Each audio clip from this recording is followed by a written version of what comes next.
Live. We're live. Yes, guys. How you doing? Welcome back. Where's my camera?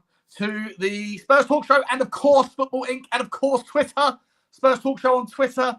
And I think Johnny's also stretched this one out onto Instagram as well, onto Talking Tottenham 1882. I hope you're all happy and healthy, doing the things you love and those you love to do them with. Welcome back. 3 videos running. Shenanigans can wait. We got things to talk about. Johnny, my man beside me, I'm going to come to you in a second and just find out how you're doing. But, guys, if you are able to, make sure you smash the like on the video straight out of the bat. Take your shoes off, make yourself at home, cup of tea, vodka, whatever it is your tipple is, and hit the subscribe button on Spurs Talk Show. Also, go down, drop down, if you're on the Spurs Talk Show, drop down into the description. Get over to Football Inc. Smash the subscribe over there. Even though at the moment we're doing a little bit of double spamming of the content, there is a lot of unique content over there that Johnny and I are going to get back to just as soon as we possibly can. In fact, we're going to do it probably tomorrow, hopefully. On top of that, please also get down to Spotify links. If you are interested in that, I am going to carry on trying to get my Spotify game going better for both Football Inc. and for Spurs Talk Show. So you can find the links in the description if you prefer this content uninterrupted over on audio format, where you don't have to see the pretty faces. That's what I'm going to say. Sean, I mean, for those, those looking to avoid any horror, Spotify's the way to go, right? Yeah. All you got to do is listen to our dulcet tones. Just listen to us interrupting each other, talking over each other. We made a pact. I was just showing to Johnny in the back screen. I don't know if you guys can see it. Let me see if I can get it on my camera here. Here's my talking points for today. The right at the bottom there. Don't interrupt, Sean. Don't interrupt. Let's see if we can finish a point. Johnny, how are you doing, mate? How are you? I'm all right. Listen, someone said I was on, was it Holly Hotspur's show on Monday, I think it was, and she said those famous words of Spurs fans. Well, at least we got 18 days off, without any news. It'd be quiet period. We could all do with the rest. Come on. Yeah. There's no such thing as a quiet rest. There's no such thing as a quiet rest with Spurs. You're going to wake up to some story or some drama. And even if there's no story or no drama, you can rely on the Spurs Talk Show and Football Inc. to drag out the dregs of the content space to find anything to go with. We're ringing it out. Before we get started, I just want to shout out, if you are interested, James of Spurs Related, he's on Twitter, and if you're watching on Instagram, if you contact him, Spurs Related, there in the link there, he's holding a raffle. We've got a few raffle tickets left, only a few, to win a signed Luka Modric shirt. They were at the Bernabeu signing that, and he's got other merchandise if you are interested in. He's got a signed Ballon d'Or. You're not going to see many Spurs players signing that one. So get down to Spurs Related and get some of those tickets. As I said, there's only a few left. I've bought. A lot of the people in Spurs community have bought. Good chance of winning something. You're not in it, you can't win it. And that's shout out to those guys, friends of the show, friends of the channel. Love James, love Jacko as well. And I hope you boys are well. Good to see you, James, in the comments there, mate. It's been a long time, my man. Once I get back on WhatsApp, I will get stuck into it. Let's quickly say hello to the few people in the chat before we get into it. We've got a lot of topics to talk about. I mean, have we or have we not? Johnny and I will turn it into a 3-hour session, no doubt. Before I get into that, just want to say a massive thank you. I've just come off the phone. I won't discuss the content. Don't want to give anything away to people that might be watching, but not the people that I want to be watching, other people. But I want to say a massive thank you to a Spurs fan, a friend of the show and a friend of the community, Steve, who has contacted me a few times, and because of my problems, haven't been able to get back in touch. But through Johnny, we got to connect today, just now. Wonderful conversation. And I just want to say, if you are watching, Steve, thanks again, mate. Thanks a lot, Steve. Appreciate you, buddy. Appreciate you. So Drew's in the house. What's up? Drew says, big up Sean and Johnny. Smash a like, chat. Don't forget to sub. Spurs Talk Show is back, as is Football Week. Drew's as is Football Link, mate. Appreciate you, buddy. Good to see you. Ross Brown. It has been 2 years since the famous Conte rant. Has anything changed at the club? You know what? That's a really good question. I'm going to highlight that. How do I do that? Star comment. We're going to come back to that one for you, Ross, but good to see you, mate. Good afternoon, Shawnee. Good afternoon. Is that Lukey? Is that Lukey? I think that might be Lukey. Good to see you, Lukey, if it is. Ross Brown, well, love the channel, boy. Thank you, mate. Appreciate it. Spurs diehards, good afternoon. Adrian, good to see you, mate. Good to see you, buddy. Stefan Blois, good to see you, buddy. Hotspur hippie sold out like John Cena. Toxic and Yeah, Ali, whatever. That guy. That guy chosen a weird path.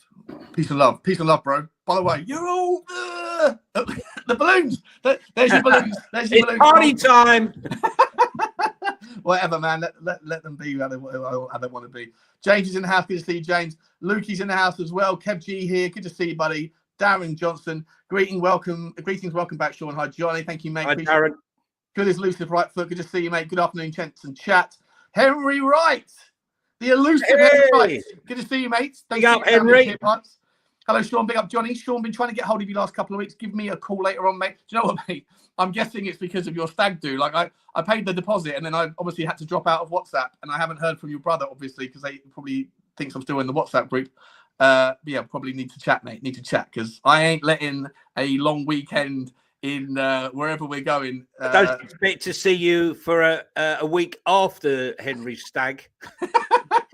I'll be going solo.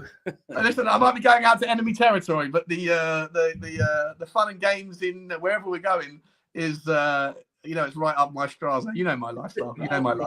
Rodney Walton, very funny. Brasses and bags. Darren Johnson, boo, another podcast. Oh, okay. Sorry, Darren. I'm not sure that's in joke or not. Spurs related, hello, stranger. Hope you're well, bruv. You streaming it all these days. That's for James. Brian Daigle, good morning, good afternoon, Brian. Hope you're okay, mate. Everyone in the chat, hope you're all well. Special show, special weekend. Looking forward to seeing you very shortly, buddy. You're coming over, aren't you, mate? Can't wait to see you, bud. Can't wait to see you. We'll have one of those weekends, Brian. We'll have one of those weekends soon as well, my man. Shh, don't say anything. Commiserations to Jonny on Don Fabio to Milan. Main story of the day. Gone Paratici. Let's crack on. Everyone say hello. We're gonna get straight into it. Jonny, main story of the day or the last couple of days. Don is now gone. Or it looks like it. He's Milan's top pick. And, yeah. What's your thoughts, mate? Listen, it's a sad day for this club. We've had some good directors of football, Mitchell and a few others. But the Don was the Don, in my opinion, because he didn't just do the transfers. He identified the state of our academy, got rid of the Instagram kids, restructured it all, bought in Gabbanini, bought in Steinson, bought in Scalding. Hitchin left the building after his disastrous, purchasing of Ndombele, Jack Clark, Sessegnon and Lo Celso, who played between them. I don't know if they played 40 games between them. I don't know. And in he came. And I remember the window, in that January window, none of us were expecting too much. And he bought in Bentancur and Kulu. And, a lot of fans went, oh, what sort of window's this? And, of course, those were the main two that helped turn it around and bring us, that top four position, which got us into the Champions League. And when I look at our history of having players at this club who we ended up selling, well, we couldn't sell or we had to sell at a loss, to be sat here with the likes of, Vicario, Destiny, Sarr, Mickey van der Ven, we know them all. The majority, not all, but the vast majority of them, if we sold them today, would be fetching us far more than what we've been used to. Plus the young players that have been purchased for the academy, the 15 to 19-year-olds who haven't come to fruition yet. They will. It's a sad day for me. It really is, because when everyone was calling him Con Fabio, I was calling him Don Fabio, and myself and Dave Harris and Jack Kinnicky. We're both saying how amazing he was. And unfortunately now it's almost been dismantled by Scott Munn, the well-known cycling enthusiast and Olympic with his Olympic background, brings in Johan Lang and Postecoglou. And I don't think, we've been on an upward trajectory since his arrival. Gabbanini's left. Steinson's left, and Steinson's now gone on to the 49ers with Rangers and the new purchase group. And all we have left now is Scalding. It's really sad day. Now, let me tell you, everyone was fighting for it. When I say everybody, Napoli, AC Milan, Roma, and a couple of other clubs in Europe, and one unnamed Premier League club other than Spurs. We should have been doing everything. Did we try to keep him? Did we do? Do we know? Well, I really don't know. That is the truth. He has been working as a consultant, but when you're a consultant and you're consulting and you're handing the information on to Mun and Land, it's like when you're in a business and someone comes to you with a great idea, right? Yeah. Do you suppress the idea and throw it in the bin and come up with your own? It happens all the time. And I would not be surprised. There were deals in the summer and there were deals in the January transfer window, which I thought would have his stamp on them. Unfortunately, they didn't really materialise. I think it's a sad day for Spurs. I don't think Lan is anywhere near in his class. I don't think what is going on with the academy is right. Greta Steinson, he was very instrumental in convincing a lot of the kids to sign new contracts after Romain Mundell left the club. And there was a fear that we could lose a few. And I've got to be honest with you, if we don't get into Europe, then we won't. It's only winning the trophy. But if we don't get into Europe and we're going to end up with the least amount of games that we've had, like we had last season, the lowest amount of games for 16 years, there'll be no pathway if this manager is here for the kids to play in, because there'll be so few games, the Carabao Cup and what have you. But, we want to win trophies. So I think we've come to an important crossroads with the club. And for me, this is really, really bad news. Who didn't love? I just remember sitting there at Spurs, not in my usual seat, funny enough, in the West Stand. And I see this guy jumping up and down, going mental. And I was going, who is that? Who is that guy? And it was Don Paratici, right? Going mad. Like he was... and everyone else copied him, didn't they? Everyone else copied him. Yeah, this guy cared. He was like Conte, going mad on the bench. He showed more passion in 3 games on the bench, right, than I saw Ange have in the last, 18, 19 months. I'm going to really miss him. I know people think he's been gone a long, long time, but believe me, he hasn't been gone a long, long time. But he has been sort of phased out by the Mun Lange. Now, is this another example of Daniel Levy not reading the room? Because for the first time in such a long time, we finally had a combination in a group where everything was going right. We had a youth policy that were winning everything. We were bringing in young talent. And now it seems to have been dismantled. I hope I'm wrong, but I fear the worst. Yeah, look, I think... to play devil's advocate on this one, obviously none of us know the details of what's happened in the specifics, right? Whether or not there was an attempt from Daniel Levy to keep him. At the end of the day, the guy still has a ban, and he can't be involved in first team football. Is it 2 August, Sean? Sorry to interrupt. No, I think it was 3 years last April, right? 2 Aprils ago. So it will be until April next year. I think. I'm not sure either, but I think it is.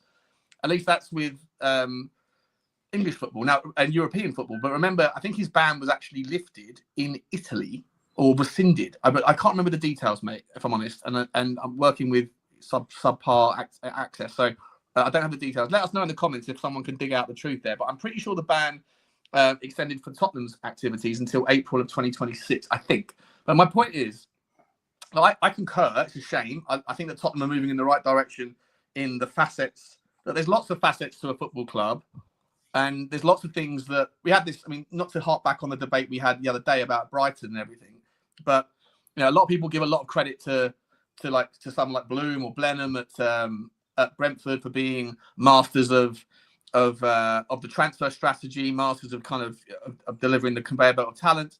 And look, they are the best examples of excellence at that particular division of ownership, right? Getting the thoroughbreds through, making space.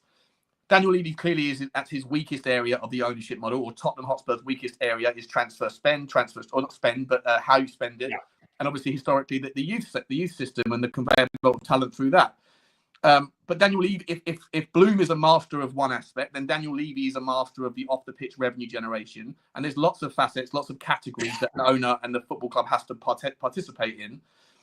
With regards to Daniel Levy's approach to Paratici, I think we need to acknowledge the environment in which, without knowing the specifics of what's happened, what we can talk about is the things that we do know, that he did have a ban, he does have a ban, and that he still can't participate in things at Tottenham. And Daniel Levy had to go in a different direction. And I'm guessing it must be incredibly disruptive, as much as Daniel Levy stood by his side. And he did stand by him, right? He didn't fire him. And a lot of other people would have fired in any other walk of life. You work for any other corporate. If you're under the spotlight, innocent to proven guilty, but he was proven guilty, and most people would have fired their guy. He didn't fire Paratici. He obviously clearly valued him, but the inability to be front and center in transfer meetings was problematic. I also think that Paratici has an old school methodology. Again, I could be wrong, but my impression is that there was an old school methodology to how he conducts business, the plate spinning exercise of talking to 25 clubs,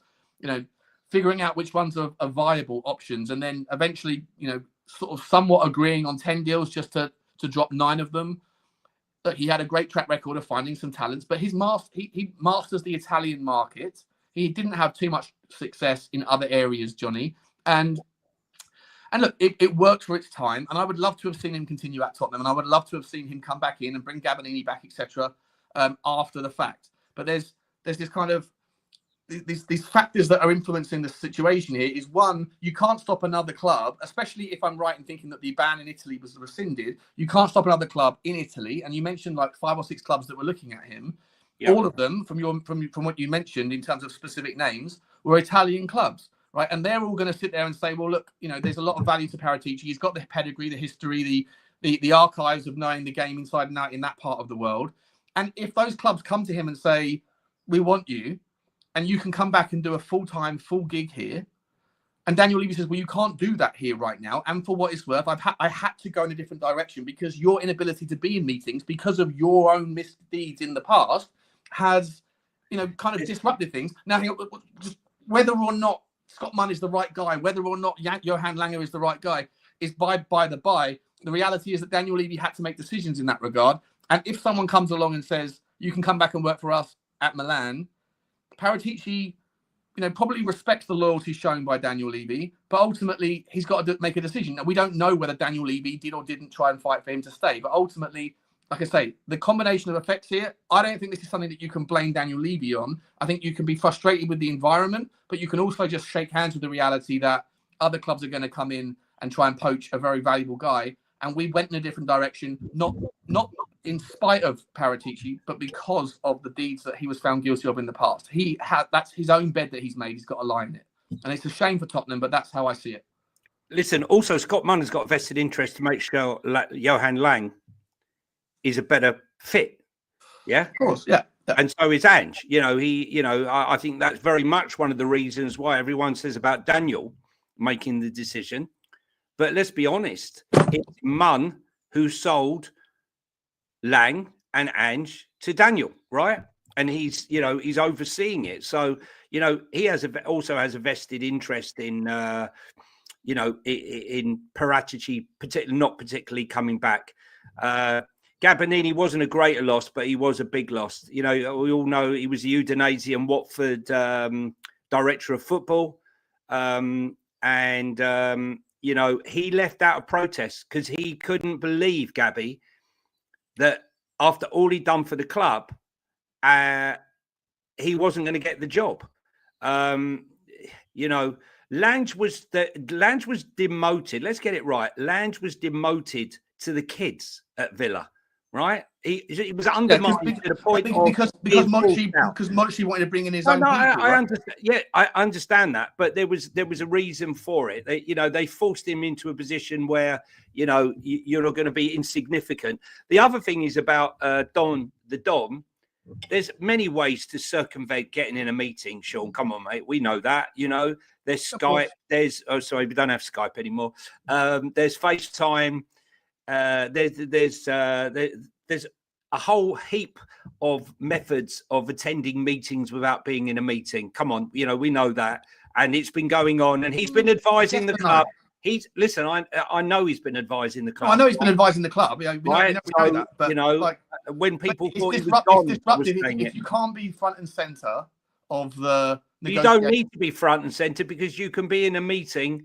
Like you and I could be at a meeting with a guy in Australia right now. No, I know that it's technically possible, mate. But you have to imagine that the fallout from doing that, the rule breaking, if that was exposed, and there would be some. It's not rule breaking because being an advisor, he's not allowed to be an advisor. He's not allowed to attend meetings, and that I'm sure that in the blueprint there, in the devil's in the detail, I'm sure that includes virtual meetings as well, mate. Like I can't imagine, as much as the rule makers are inept, I'm pretty sure that those. Look, if Man City and Chelsea, we always say it, right? There's always a way around it. Chelsea, Man City, Newcastle, they all find ways around it. And so then why did Paratici get sidelined? He's been working, Sean. All I'm going to say on the matter is he's been working since the day he left. I know he has. Right? But of course. But I'm saying that if Daniel Levy trusted in Paratici, which he clearly did more than anyone else, maybe with the exception of Frank Arneson, who was stolen from us by Chelsea and Abramovich early on, but everybody else, no director of football has had the gumption and the respect and the ear that Daniel Levy's given to Fabio Paratici, and then for Fabio Paratici to be found guilty. And let's not forget that, mate. Like Fabio Paratici is responsible for what happened to Fabio Paratici. One of them. One of them, but it wasn't. The others ran off. The others ran off. Fine. But that, it wasn't Daniel Levy that screwed up there. That was Fabio Paratici's past. I wasn't saying it was. Yeah, I know. But the reality is that I would imagine that the fallout of being given a ban it wasn't just a football ban. It was from UEFA, and it was like legally binding via the courts, criminal courts as well, and civil courts in Italy. I remember doing a 7 or 8 part series on it. I forget the details, but it was pretty. Well, you know why he did. You know what they were up to, because it was during COVID. The club was in financial mess, so he was trying to. His deeds in Juventus went back to 2015, right? But it was.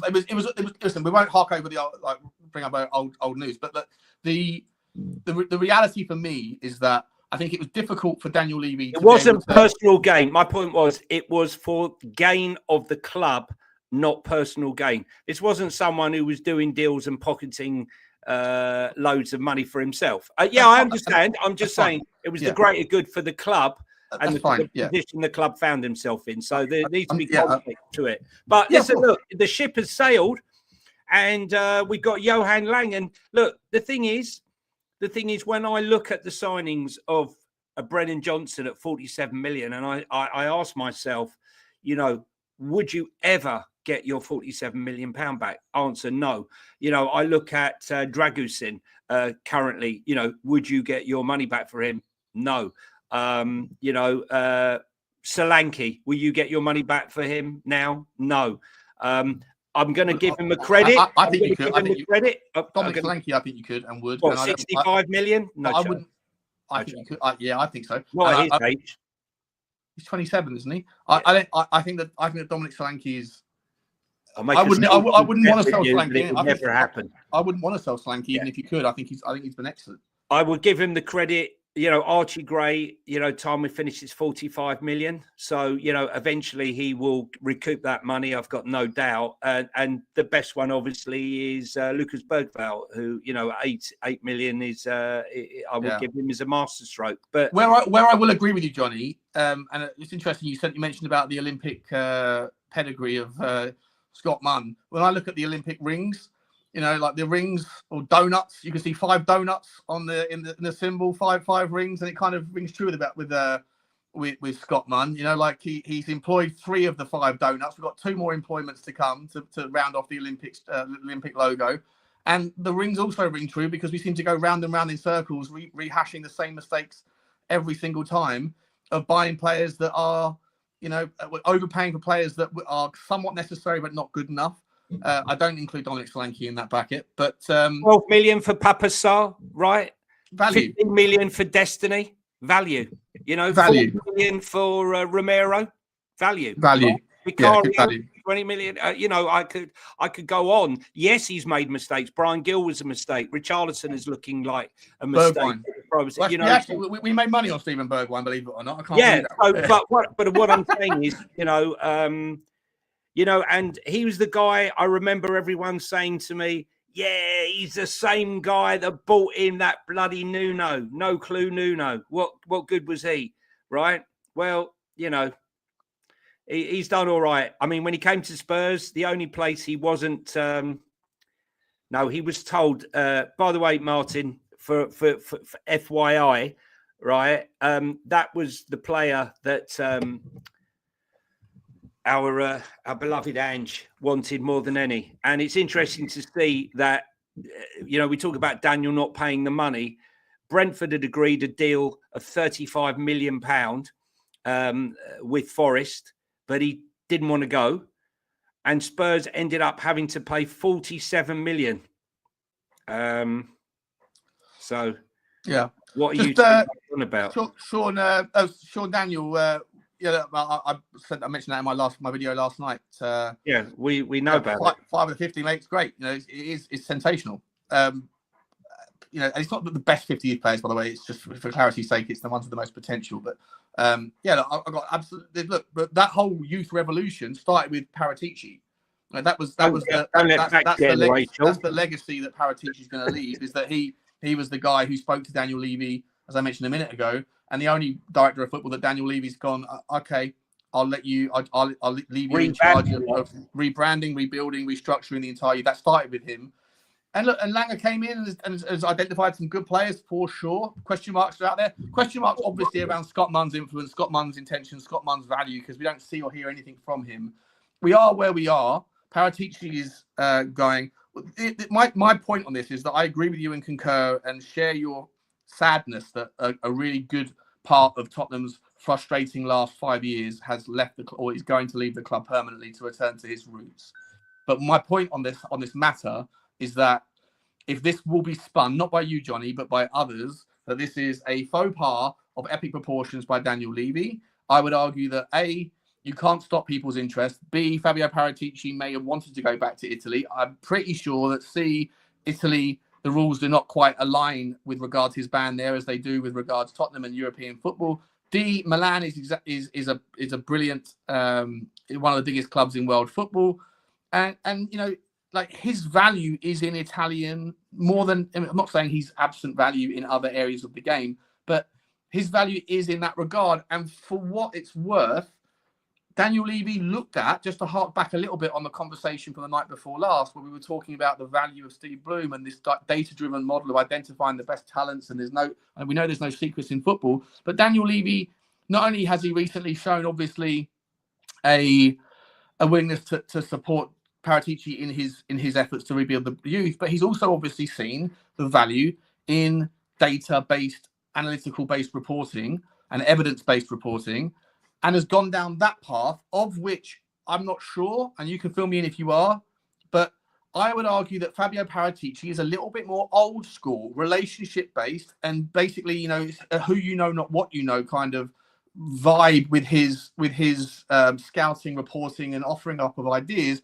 Whereas, I mean, I don't know if Langer is more data and technical, but at least it seems like we're going down that path with regards to our recruitment now, which is clearly a direction of travel that has yielded success for the teams that, Johnny, just 2 nights ago, you were waxing lyrical about how brilliant their methods are. So if we are moving towards data, or we've gone down that path... Well, just data. No, it's not just data, but the last thing I say is, the last sentence is that maybe, you know, Paratici is a bit of a dinosaur in that regard. And as much as Langer might not be the guy, but data is the method, and it will be the method increasingly. And so maybe, you know, that it's just a bit of like, you know, water and oil in the way that Tottenham want to move forward going forward. I just don't think this is a Tottenham's fucked up here. I think this is just a bad circumstance that happens to have gone away that neither of us and most of the people in the comments would really have liked to have seen play out. So how it actually happened, without going into too much detail, said company approached Tottenham with a model to show them, how successful this model can be as far as data is concerned. And they were run in conjunction, and they sort of fed off of each other, because once you've identified a player, just because you identify a player doesn't mean you can get the player. Cool. Yeah? There are lots of clubs that are interested. Whilst he might have the right data, from a playing aspect, his mental state might not be right. Should have been looked into with Ndombele, because there were signs there. Had you delved deep enough, and I think it's a combination of the manager identifying the positions he needs, then collaborating with the data guys and what they come up with, and then working with someone like Fabio and Gabby and the rest to see which of those players that have been identified that the manager likes that are attainable. And all I'm going to say is, from what I hear, is what the situation now is that Johan goes to data and says, can you run me the data on X, Y, and Z? And I'm going to leave it there at that. Okay. Well, look, time will tell. But it's completely different, because that is the DOF identifying the players, and then saying, do they scrub up? It's the cart before the horse, right? I hear you on that. Yeah. But for what it's worth, 2 years ago, when I started out my journey in content, I've never played football in my life. I was a rugby guy, played rugby to a decent level. Before an injury ruined what I now know would have been a waste of time trying to pursue a career. I wasn't big enough or strong enough, but at the time I thought I was really good. But I never played football. I watched football, never played it. I never coached it, never learned refereeing, never got my coaching badges. So I didn't know anything, and certainly would never have considered myself a good identifier of talent. But the wonderful thing that I came across was the Y Scout tool, and like understanding how to use that, not more than just looking at basic stuff, but it's unbelievable. And the amount of players that, I hope most people would not call me out on this, but I think the most amount of players that I've spoken about and gone, I like this guy, keep a watch out for that one, keep a watch out for that one. There's very few of them that were big time when I found them that haven't gone on to have really good successes in the last 3 years. And I think that the data model does work if you use the data, to your point, Jonny, which is to to start with a wide net of what you're looking for, and then go from there. Whereas if what you're saying is true, that he's saying, show me the data on these players, then you're identifying the players, and then you're looking to see if they fit.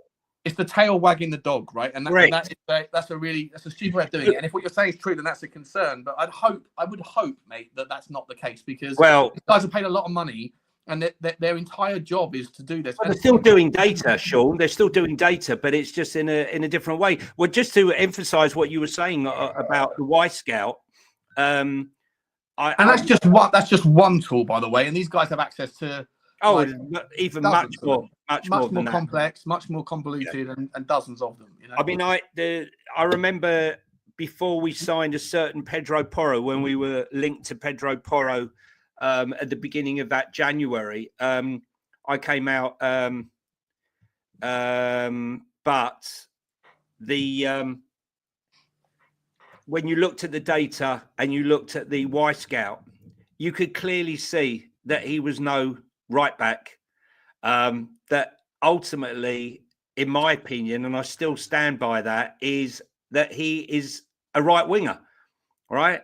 And I said, the guy can't defend. If you play him into inverted, or you play him high up, he's not going to be able to defend. And I stand by that today. Now, I would never have known that or be able to see that from a YouTube highlight a YouTube highlight reel which shows all his best bits. When you look at YouTube is the worst. Yeah, it's the worst thing ever, right? It's fun for us, but like it's fun. But guys, it's a joke. If you go and look on Y Scout, you can look at, you know, how many times was he caught out? What positions was he caught out? You know, you can look at every single aspect of his game: positive, negative, crossing, defending, and it was very clear to see that he often got caught. I mean, you know, when he was in Portugal, he played as a wing back. And even then, we know that he did struggle, even under Conte, you know, in that position. But he's even more exposed for me in this system. I've always loved to have seen Jed Spence play at right back and Pedro Porro play at right wing, because he's the nearest thing we got to Perisic in the sense of, before I finish, that he can cross the ball from a standing position. He doesn't need to beat his man to whip in a dangerous cross, and then it would give us that extra cover. But that's never going to happen under Ange. Maybe the guy before the guy. We saw one variation of the two of them playing on the same side at the same time, but we saw it the wrong way round, right? We saw correct. And I actually thought Jed Spence, for what it's worth, was really good at the forward right wing role. In that, I think it was it Liverpool or Villa? I can't remember what game that was. It was one of the cups. It was wasn't it? It was one of the cup games that we lost recently. Was it Liverpool away or Villa away? I'm not sure, but I thought Jed Spence did really well. The problem for me is that, if you know, like David Beckham would, Pedro Porro can whip the ball in, you know, but he doesn't have the take-on pace. And this system needs people that have got the acceleration, the ability to drive beyond, and we just don't really have it. Well, maybe we do in Odebear, but we don't have it in Brennan Johnson. And Pedro Porro, for me, doesn't. He's very technical, but he's not gifted in the regards of what the right wing forward needs for this system. And even if you bang in 20 amazing pinpoint perfect crosses, I still think that we struggle with our aerial threat offensively, even though you've got Richarlison, who's good at that part of his game, and as is Dominic Solanke. Positionally, it just doesn't really have the continuity. Last thing I'd ask you, mate, just quickly, and by the way, I think I just saw Steve. Yeah, here he is, mate. You're a legend, buddy. A legend, absolute legend. Thank you for your help. Can't wait to continue that conversation. Also, just quickly, shout out to Dermatron. Dermatron, he's back as a member of the channel again. Thank you so much for your support, Dermo. Love you, man. I think you also said in a follow-up message to message you, dude, I'm not on WhatsApp right now, so I will try and reach out to you on Twitter if I can, but I don't even have access to that right now, so it's difficult because you're obviously Irish number, mate. Should we move on, Sean? Before we do, mate, I want to ask you one last question on this Paratici thing. Is there any upside to this, in as much as you'd hope that the relation? Let's presume it goes through. We don't know if it will, but let's presume it does. It's not confirmed yet. Is there any upside to this in the notion that you hope the relationship is still great, and Daniel Levy doesn't have too many bridges that he hasn't burned with regards Chem relationships, right? You know, we can't deal with West Ham, we can't deal with Chelsea, we can't deal with Man City, we can't deal with any of these teams because Daniel Levy, the prospect of buying or selling to or from Daniel Levy is problematic. Bayern Munich seems to be the one of the relationships that's at least nurturable right now, and we'll talk about some of those links in a second. Is there any upside to the idea that maybe if he does go to Milan, that Tottenham could forge a decent relationship with Milan? 100%, and I wouldn't put it past Daniel actually calling him up if there's a player that he's got interest in Italy. I've got their squad up for you here, mate. Let's just have a quick look-see for you, okay? Milan's a men's first team. I know I've gone off the camera, but I'm sure you can still hear me. So you've got Florenzi, Matteo Gabbia, Teo Hernandez, a player that Tottenham have been linked with. I love him, although I've been told by people that are more avid watchers. Emerson Royal, we bringing him back? Emerson Royal, yeah. But I mean, look, Teo Hernandez, apparently he's gone off the boil, but the player that I know of Hernandez is absolutely sensational. Strenya Pavlovic, really good player. I think he might be getting up a little bit older right now. Emerson Royal. Terracciano, don't know him. Malik Thiaw, what a player he is. He'll never come. Kyle Walker, would you bring him over to Tottenham? No, look, the thing is, he's been... How about Fikayo Tomori? Tomori I like. I've always liked Tomori. He was the player I highlighted last summer, funny enough, and in January transfer window to come. I actually like him. I rate him. But I was going to say to you, the reason why he'd be going in there is to revamp that AC Milan team that really needs sort of a refit. Would you take a Rafael Leao, mate? No. And I'll tell you why. He is fantastic in patches, but he's another one that's distracted, doing rap videos, releasing records, focus on your music. He can be sensational and then he can go missing. Consistency is what we need. Yeah. Yeah, no, listen, there's obviously Milan have got some great players, but horses for courses. I've always, well, just before we do move on, that we were talking about Y Scout a minute ago. All of those tools, you were talking about Pedro Porro, looking at the data. The one thing that Y Scout or any of the other tools, unless there's AI involved, which probably will materialize in the next couple of years, but what it doesn't offer you, which you were talking about, like the psychological, the absences of data that can represent strength of character, for example, with the likes of Ndombele, right, which is a fair point, and that requires obviously human connections, relationships, getting combination, all those things, combination. But the one thing also that Y Scout doesn't offer is the context. All right, so you can yes, you're right. You can dial into a right back's individual, every single clip going back from his very first moments as a youth team player to the current player today, and see how he does in the everything reel of every single time someone takes him on. So you can see just 8-second clips, one after another, of how Pedro Porro does in defending take-ons, right? For example, what you have to bake in yourself is the context of who the team are playing, who the team he plays for, their relative strength index in the season, their manager, all those things. And those things are not represented, obviously, in 8-second clips, but you have to be cognizant of those things. And that requires, or maybe in the future, AI will do that for you, and we'll give it a quality score based on the context that it can infer. But ultimately, I was going to say, are you sure you can't? I'm sure there's a filter on there which allows you to filter against the top 4 teams or the top 6 teams or whatever in the league. Yeah, no, you can do that sort of thing. You can just you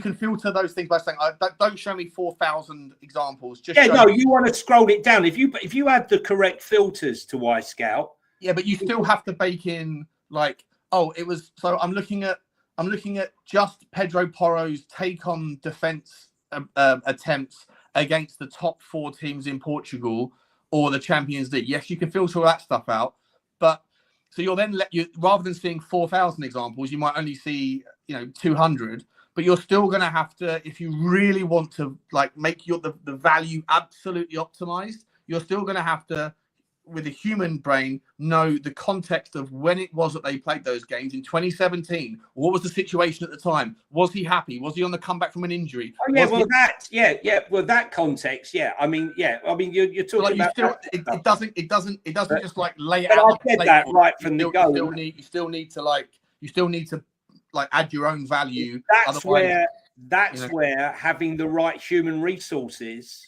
right, at a club is so important, and that's where Brighton score very highly. They've got a nursery club out in Belgium, which they send players to, checking up on the players. What's their mental strength? What's their family background? There's so many things, and one of the things that we get wrong so often, we've got a bit better this season, is when we have youth players, for example, is making sure they go out to the right clubs. Is the club solid? I mean, it's hard to predict that because often you send a player out there and the manager's sacked, after 8 games, and then suddenly your loanee sat on the bench.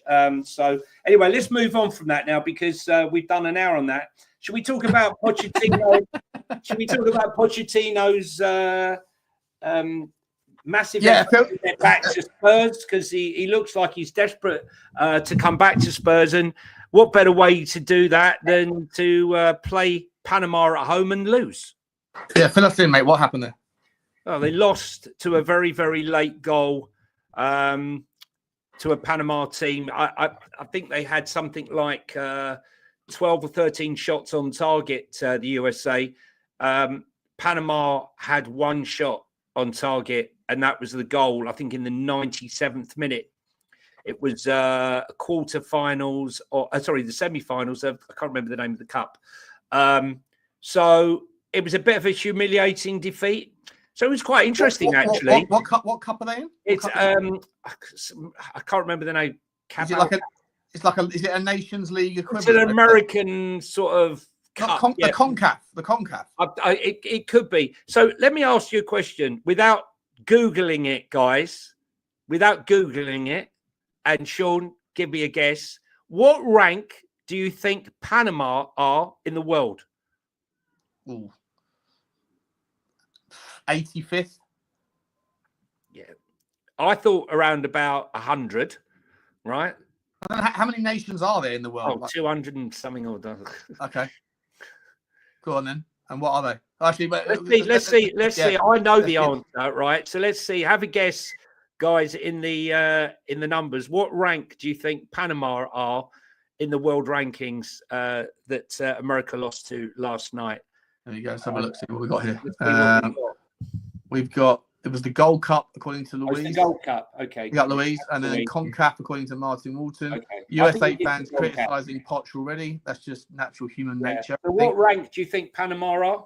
Hang on. I'm getting to that. So we got 90. saying not in it. So Eugene is saying 90. Pick up Eugene. By the way, just quickly, Martin Walton, if you can find a way to get in touch with me, mate. Your comments in my videos are always so interesting and well thought out. And I can see his answers. If you fancy coming on, Martin, I do that. Anyone who wants to come on the show, who wants to add value, reach out to me on DM on Twitter or something. But Martin, you're consistently very insightful in your comments, mate. So if you fancy getting on camera, bring it on. Anyway, Eugene, Leo's saying 142. Louise is saying it's the CONCACAF Nations League. Okay, so same as what we're doing at the moment. Give me some numbers, guys. 145. Yeah. 20, 100, 20 from Darren Johnson. He's picking the P, right? That's brave. Rinketic, big up. 100. Alan, good to see you, mate. 100, 95, 120. You can't have multiple bids, mate. So it's not an auction. For me, I 91, 117, 132, 155. Yeah. So I actually thought that it would be around the 100 mark. It is, in fact, they are ranked 41. Wow. Which came as a huge surprise. Do you know who's number 40? Who's number 39? Somebody put then their 32 in the comments. So I think you're the nearest. Can't remember who you were, but I think I saw it. Danielle 90 or Danielle 90. You were only actually Darren Johnson wasn't. He was closer than I was. Yeah, that's much closer than I was. Yeah. So number 40, really. Wow. So what's America? Oh, that I'm not sure, but they would be higher than 41. So Albania? We got to play Albania tomorrow, right? Yeah, well, let's not digress. Otherwise, I don't want to be weaving back because we got a few things to go through. But that Pochettino defeat, Sean. Well, has it changed your mind on his viability as the next Tottenham manager? Yeah, I mean, if he loses another couple, could he be free come the summer? And would Spurs fans really want him? No, he won't be free. He won't be free for the summer. He's twerking. Let's be honest. He's twerking for the club. I mean, some of the comments again, where he blames himself. I don't know if you've seen the comments today. He's blamed himself. He said he made a lot of mistakes. In how he handled things. Yes, there were mitigating circumstances. Not having a signing in 18 months, but he was all behind that. He understood the reason behind it, but we're trying. I mean, I made a note saying no interruptions. I feel like I'm being better. Yeah, hit the like button, guys. Unless we're that bad. And if there's 500 people watching this across all platforms right now. I don't know how that's split, but yeah, wherever you are, smash the like, smash the subscribe, smash the share, whatever you got to do.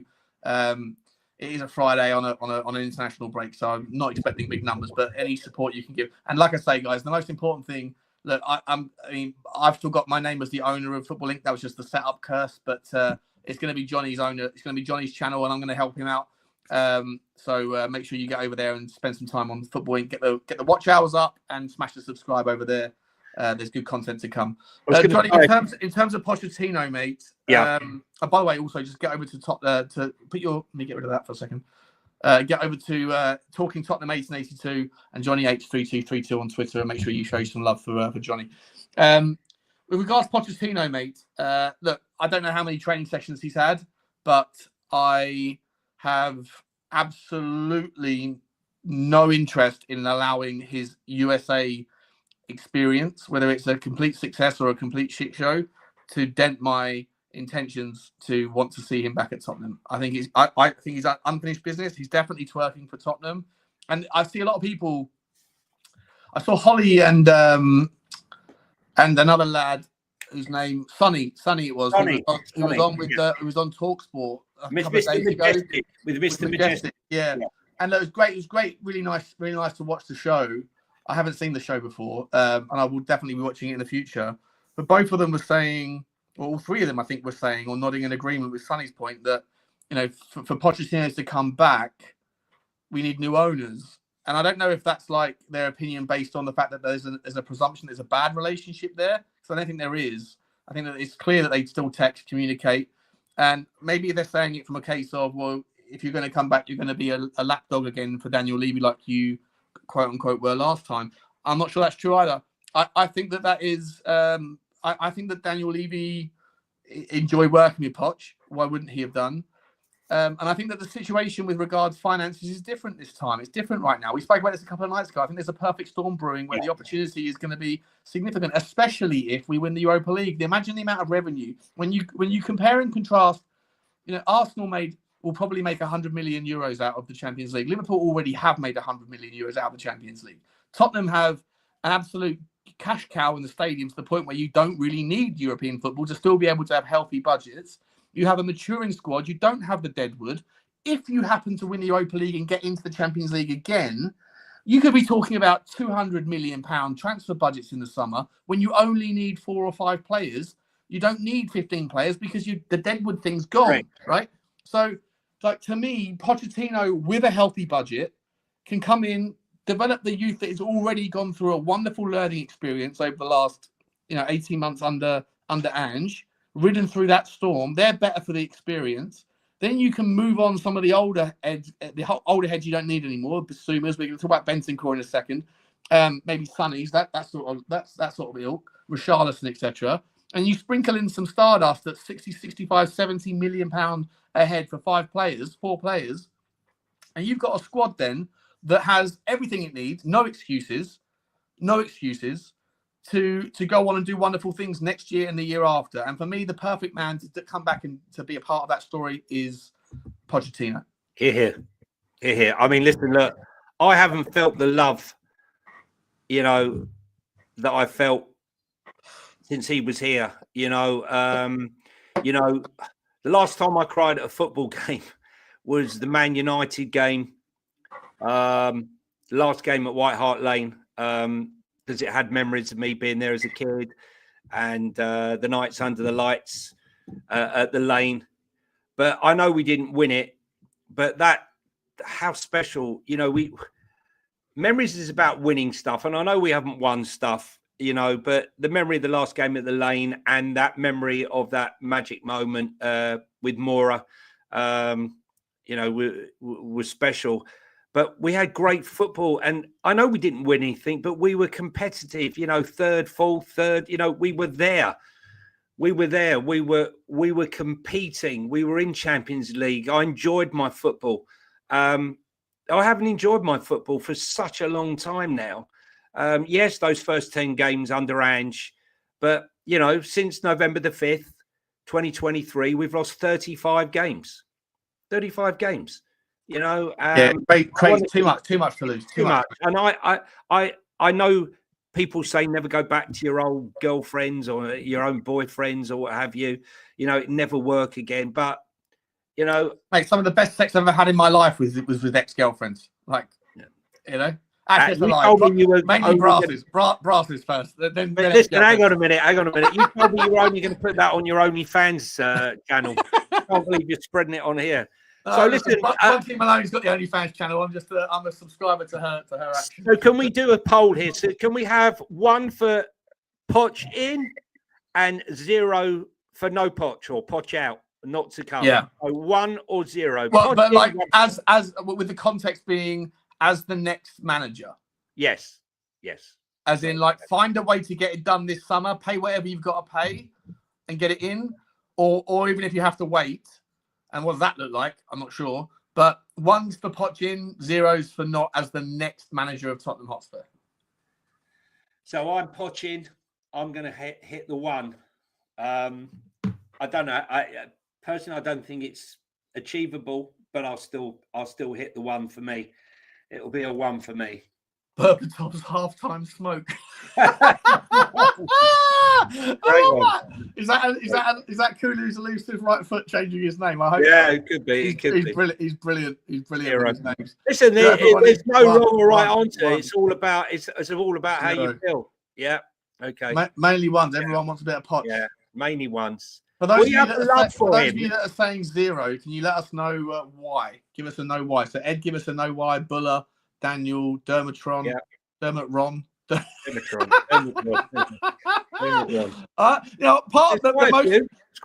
It's quite a few zeros. Yeah. But there's no. Listen, I respect anyone who doesn't want him in. I get it and I understand it. But from my personal point, I'd be over the moon if he came back. He was magic, when I felt like I was watching him. And when you're going to all these away games, and you're watching victories, not in that last season because we couldn't win away from home if we tried, but just want to have that feeling back again. And I think all of us do. When you're going, I'll tell you how bad it is when I'm going to Fulham away and I've already consigned myself to the fact that we will probably lose. I mean, obviously I go there hoping to win. Not like some of the comments I've seen in my things that I was happy we lost. But I said what I said the other day, it's not just about maturing youth talent and consistent revenue streams and lack of deadwood to move on and less players to replace and therefore more money per player can be attributed. Is the other factor, which is why I think whoever comes in next is walking into the opposite of a poison chalice, a tasty chalice, a healthy chalice, whatever you want to call it, is because I think that expectations are low. They're really low, Yeah, agreed. Should we move on to a bit of good news? Well, again, some will view it as good news. Others will view it as not so good news. Bentancur signing his new contract. I'm not actually sure the length of the contract, actually. But he signed again. Personally, I'm very happy to see him sign the contract because he's been through the wars. He's had injuries. He's had the bans for the comment about Sonny. He's had the ban for the people who were attacking the wives and kids, families at the international game. And he was banned from that. But what I do know is, whilst his form has not been magnificent of late, when Bentancur is on form, his transition play with the football is superb. And if he can get back to that form before that injury, before he went to the World Cup, the last World Cup, he was sensational. And I think there's still a player in there. And, I think... Can someone let us know what his contract extension is? I'm not quite sure because I actually haven't looked at the actual extension. I can't do any. I'm not on an iPad, and whenever I drop, I will look it up now. I will look it up now. Yeah, someone can let us know. That'd be great. Thoughts on this one? Disagree slightly, if I'm entirely honest. I don't think he is. Look, it's okay to sit there and a month after an injury, to sit there and say he struggled to recover, give him time. I think that he's missed too much football, some of it from his own volition that wasn't injuries. I do feel for the guy, and I loved the player that used to be before the injuries and under Conte. And I loved what he could do. I think there's a real player in there. But for me, I think the midfield is a massive problem in our current squad, and I think we have too many 8s, not enough 6s. It's Billericay High Street versus Weybridge High Street on a Friday night, and I don't really jive with his value in this system, and I'm not entirely sure what sort of player he is. He doesn't do enough defensively. His passing can be erratic. When he's on, yes, he's on. I'm not sitting here saying he's a bad player. He's a good player.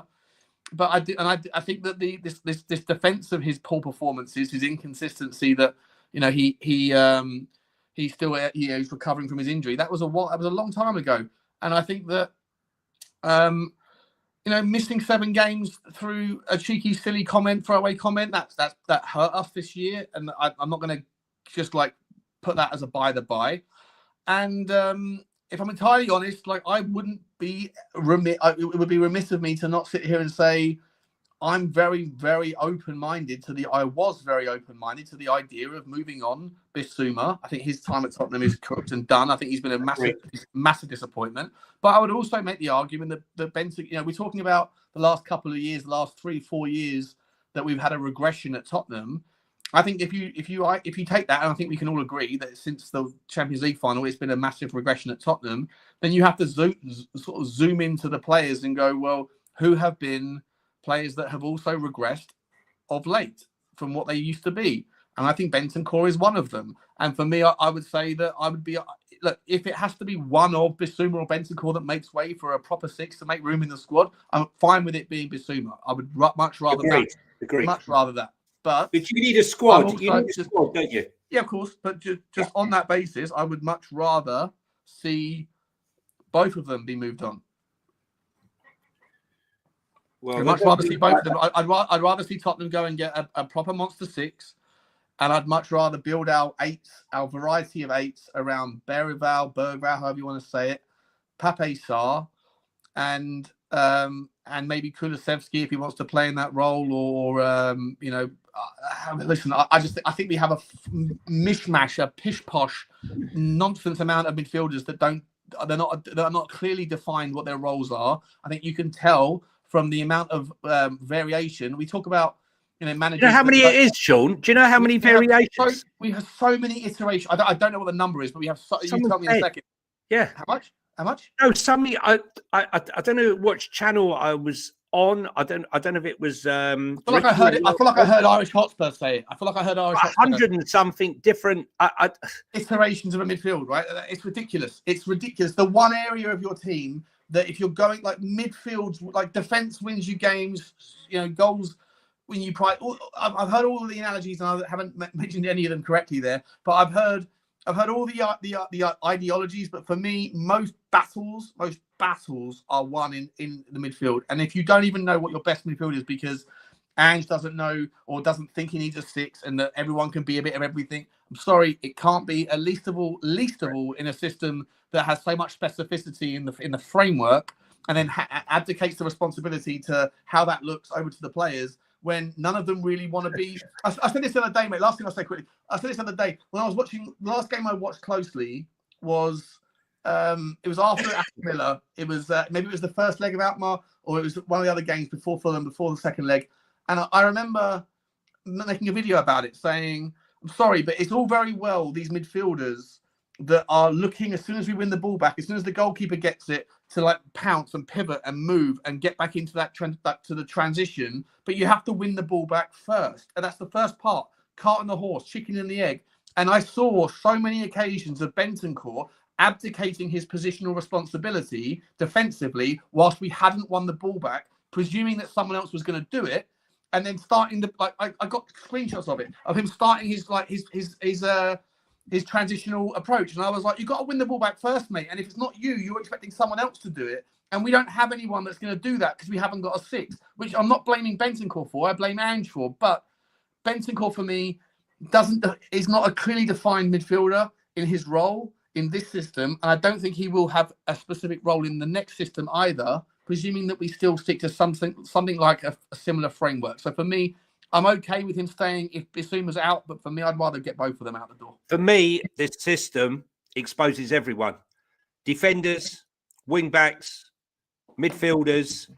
I don't think anyone looks at their best, but we have gone on for such a long time, Sean, about a monster six. Yeah. You know, Edison, 2 years going on about Edison at Atalanta. You know, I mean, he's going to be out of our reach. He'll end up going to Liverpool or Man U at some stage. And be a monster. You know, I mean, how long we've been going on about it? Well, anyway, since before Ange. It's before Ange. So let's move on. So the next. I want to get your take on my take. All right. Okay. Well, your take. I think it's valid. Listen, I can't argue with it. I just think that with the right system and the right players, that Bentancur is a better player. You know, we've seen him score goals. When he first came in that first 6 months, I said he was sensational. But what was missing was his goal tally. The next season, he hit the goals. He is an 8, right? He's not a 6, right? It's as simple as that, right? And I don't think... But even an 8, mate, has so many iterations. You can have you don't have the 6. You can have ball-winning 8s. You can have, like, deeper 8s. I know. You can have a box. What is Bentancur? What is he? I don't know what he is. Look. He's an 8, but what does that mean? It's a broad sweeping topic. Sean, the thing is here, right? I don't think anyone really has progressed under this manager.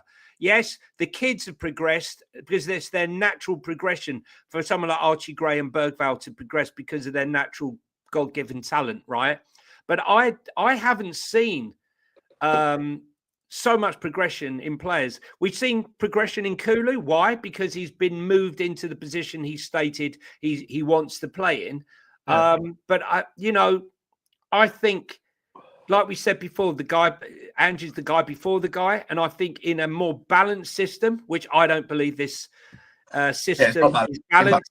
Yeah. You know, that's why there's the term yin and yang. For me, it's all yang, no pun intended. Where do you see Bergvall, mate? Where do you see Bergvall? I think he's a box-to-box. Personally, I think he's a box-to-box player. Listen, I was told to calm down. I went to the QPR game pre-season, and I was sat in the front row with QPR fan, literally on the halfway line, and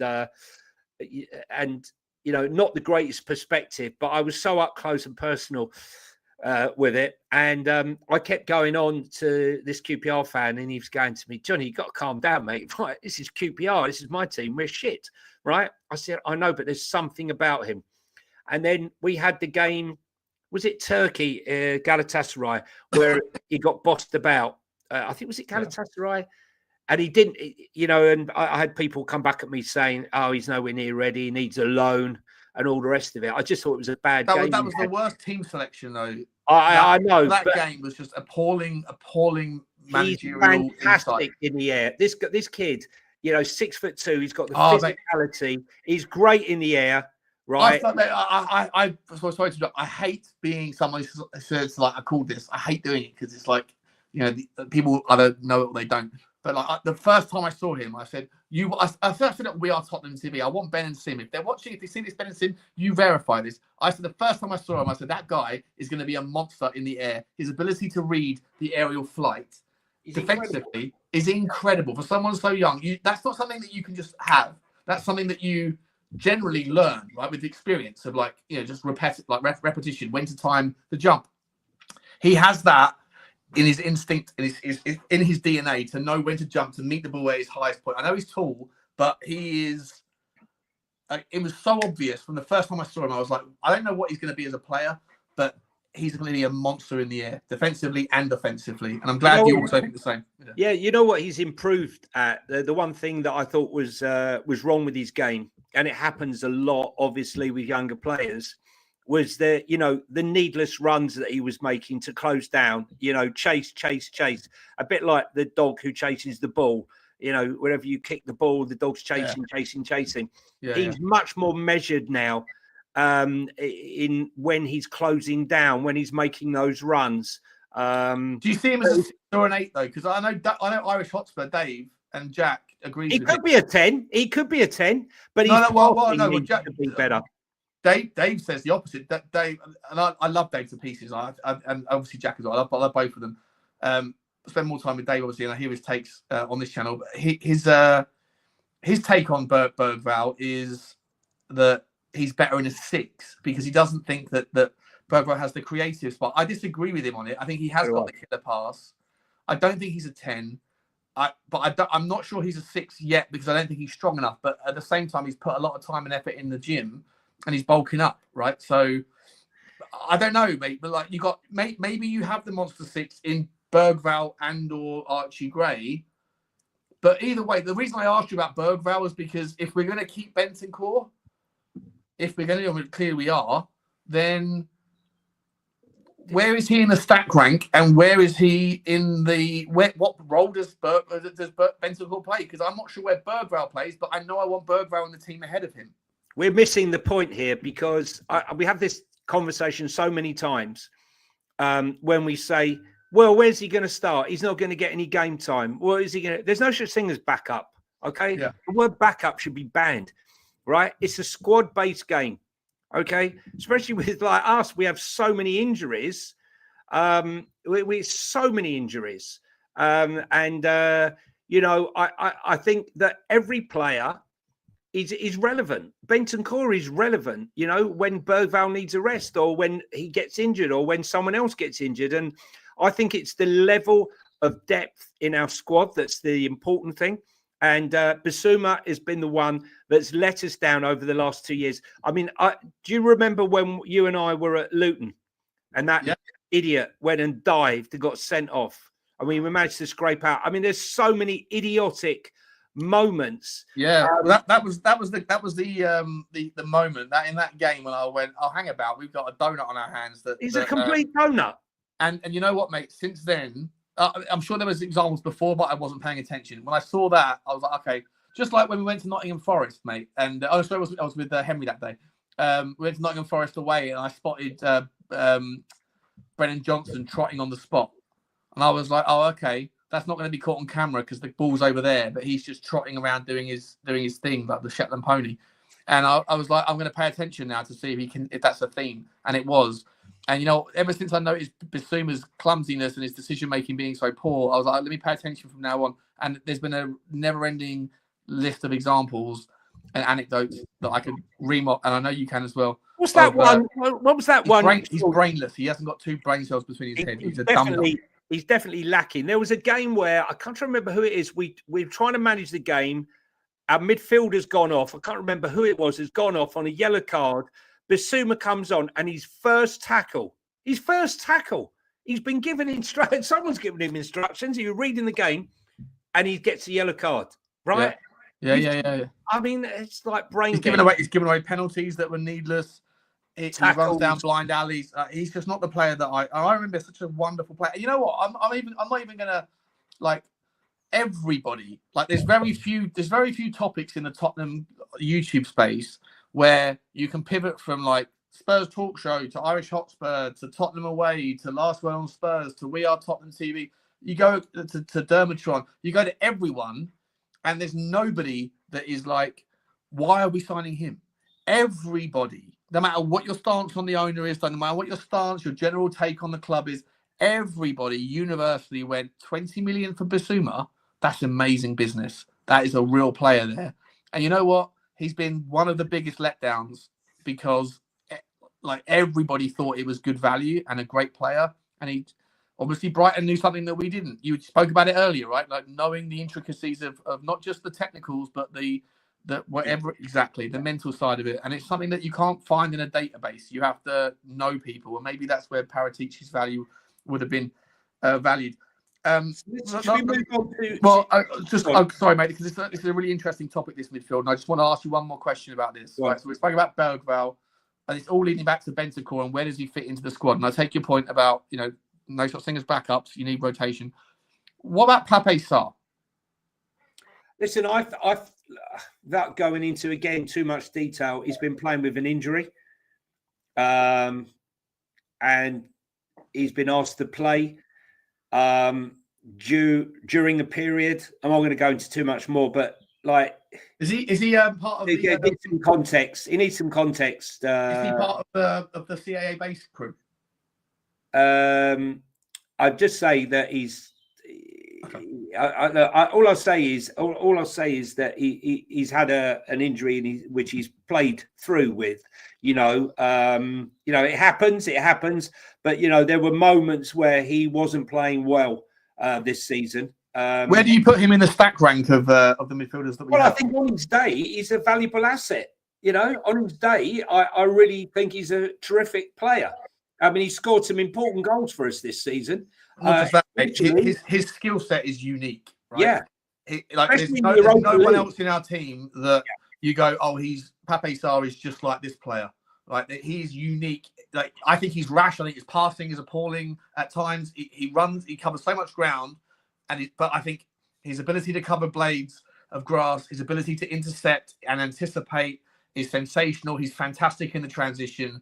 If he could just calm down when he's galloping down the park and pick the right pass, then you'd have a top draw player. Unfortunately, when he gives the ball away unnecessarily because his mind is working, at a different pace to his feet, then the opposite happens, right? You give the ball away, you transition, and then you're caught out when Pedro Porro's up the field and Destiny Udogi's up the field, and that's how you get hit on the counter. So I think he's inadvertently responsible for a lot of the issues, but he's also responsible for a lot of the opportunity.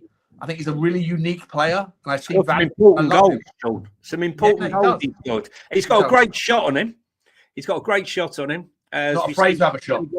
Not afraid to have a shot, and that was one of the things that used to pee me off about Tottenham. Take a shot from outside the box. Look, I mean, it's not been smooth sailing, that's for sure. I just think, I wouldn't be getting rid of him, that's for sure. Bissouma, for me, would be the one that I would sell without question. Let him go and blow some more balloons up. And if you have, well, that's another thing, though. That's another, listen, not that I have any moral judgment on paraphernalia in that regard, all that stuff. Each to their own. Have at it, enjoy your life. But if you're paid and your fitness is of primary importance, then it's going to have consequences. And I think that is something that shouldn't be understated. I add some context, Sean. Professionalism. Yeah. Just to add some context, when Sean's talking about blowing up balloons, he is talking about only for family members at parties. That's the only balloon blowing he's been involved with. No, that's not my tipple. The other version of balloons is not my tipple personally, but I like it. Anyway, if you're a football player, you shouldn't be doing that stuff. What I wanted to ask you, mate, I see someone here, Josh Wiggins, saying Kulu, Maddison, Bergvall, Sarr, Gray, Bissouma, Bentancur is the ranking for him. Yeah. You said that Bissouma's the bottom of the list. If we were to move two midfielders on, well, Maddison, for consistency, Maddison is. No, we want to be critical here. Maddison has been stop-start this season. No one's going to tell me, has he scored the goals? Yes. Has he had a better season than last season? Yeah. He scored 4 bloody goals last season, right? I think it was 4. The lowest return or his worst return ever in the Premier League.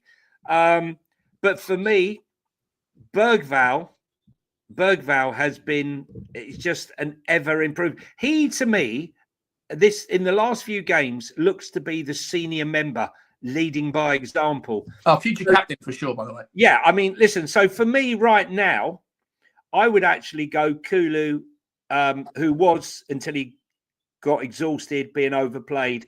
I'd go Kulu, Bergvall, Gray, Maddison, Bentancur, Bissouma. I mean, look, Maddison, I'm not going to say Maddison. I'm just talking about from a consistency. On his day when he gets space, Maddison's probably number 1.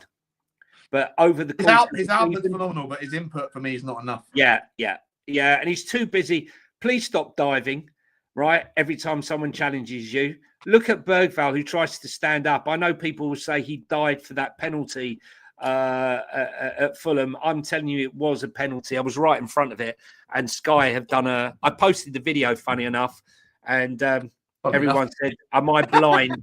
Am I blind?" Actually, if you want to see how strong Bergvall is, on my Let's Talk Tottenham 1882, talking Tottenham 1882.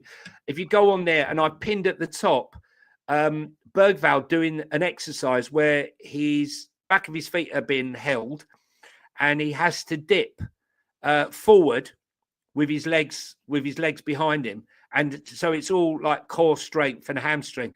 And see how strong he was. And that was taken at the beginning of the season. He's even stronger now. He spends apparently, and he said it right. He never leaves Kulu's side, and Kulu spends all day in the gym. So correct.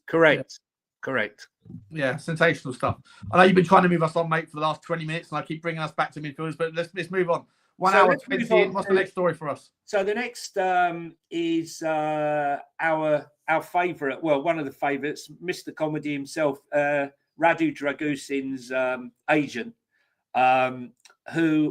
Mania, who once again stoked the fire with his latest interview, where he confirmed that there was previous interest from Napoli, and he refused to rule out a return to Italy, right? Why he would come out with such a stuff. And he actually says, Radu misses Italy. Who knows? He might even come back in the future. But at the moment, the strongest league is the English one. So it's hard to say that it's not a pleasure to play there. Yes, Napoli were interested. I also spoke to De Laurentiis, who was very kind, but it was too late. Tottenham had already started negotiations a month earlier, and then Bayern Munich also got involved in the end. But the boy chose Spurs. All the players in the world would like to be trained by Conte to improve. He is a stratospheric level coach.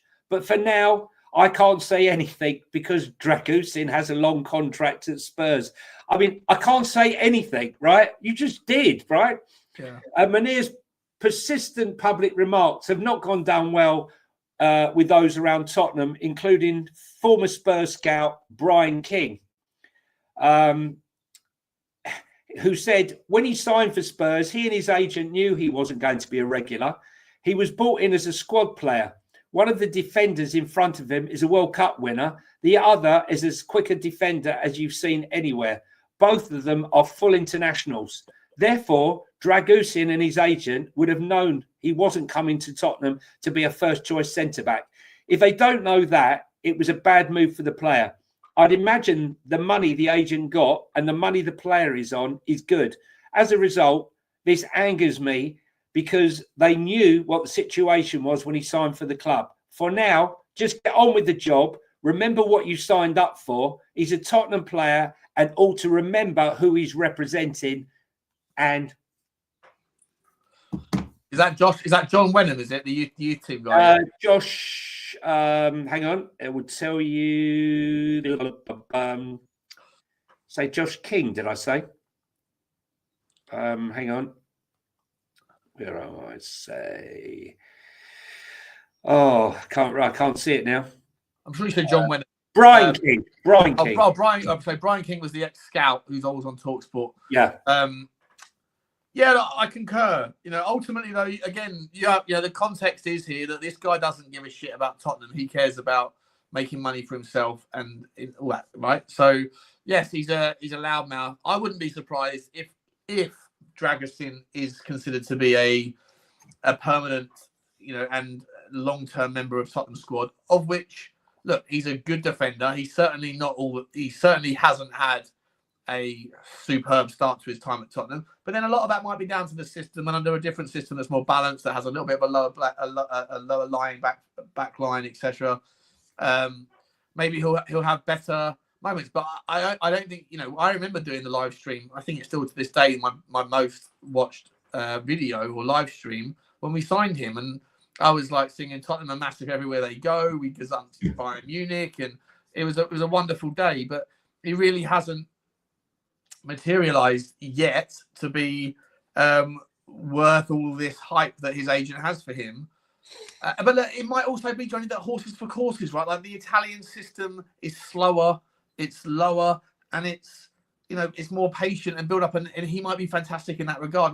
I wouldn't give two shits if we sold him and got our money back in the summer. I really wouldn't. I don't look at him as any better than Ben Davies, in my opinion.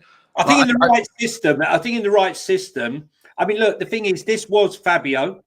I mean, he knows the family. His parents are both Olympic athletes, and he was the one responsible in bringing him to Juventus, and he was at Juventus with both Kulu and Bentancur at the same time. All three of them were at Juve at the same time.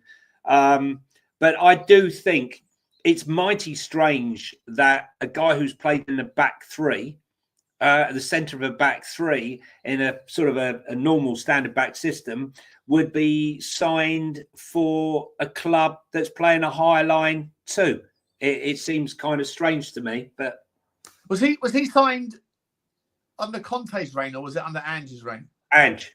It was in January of last year. January last year.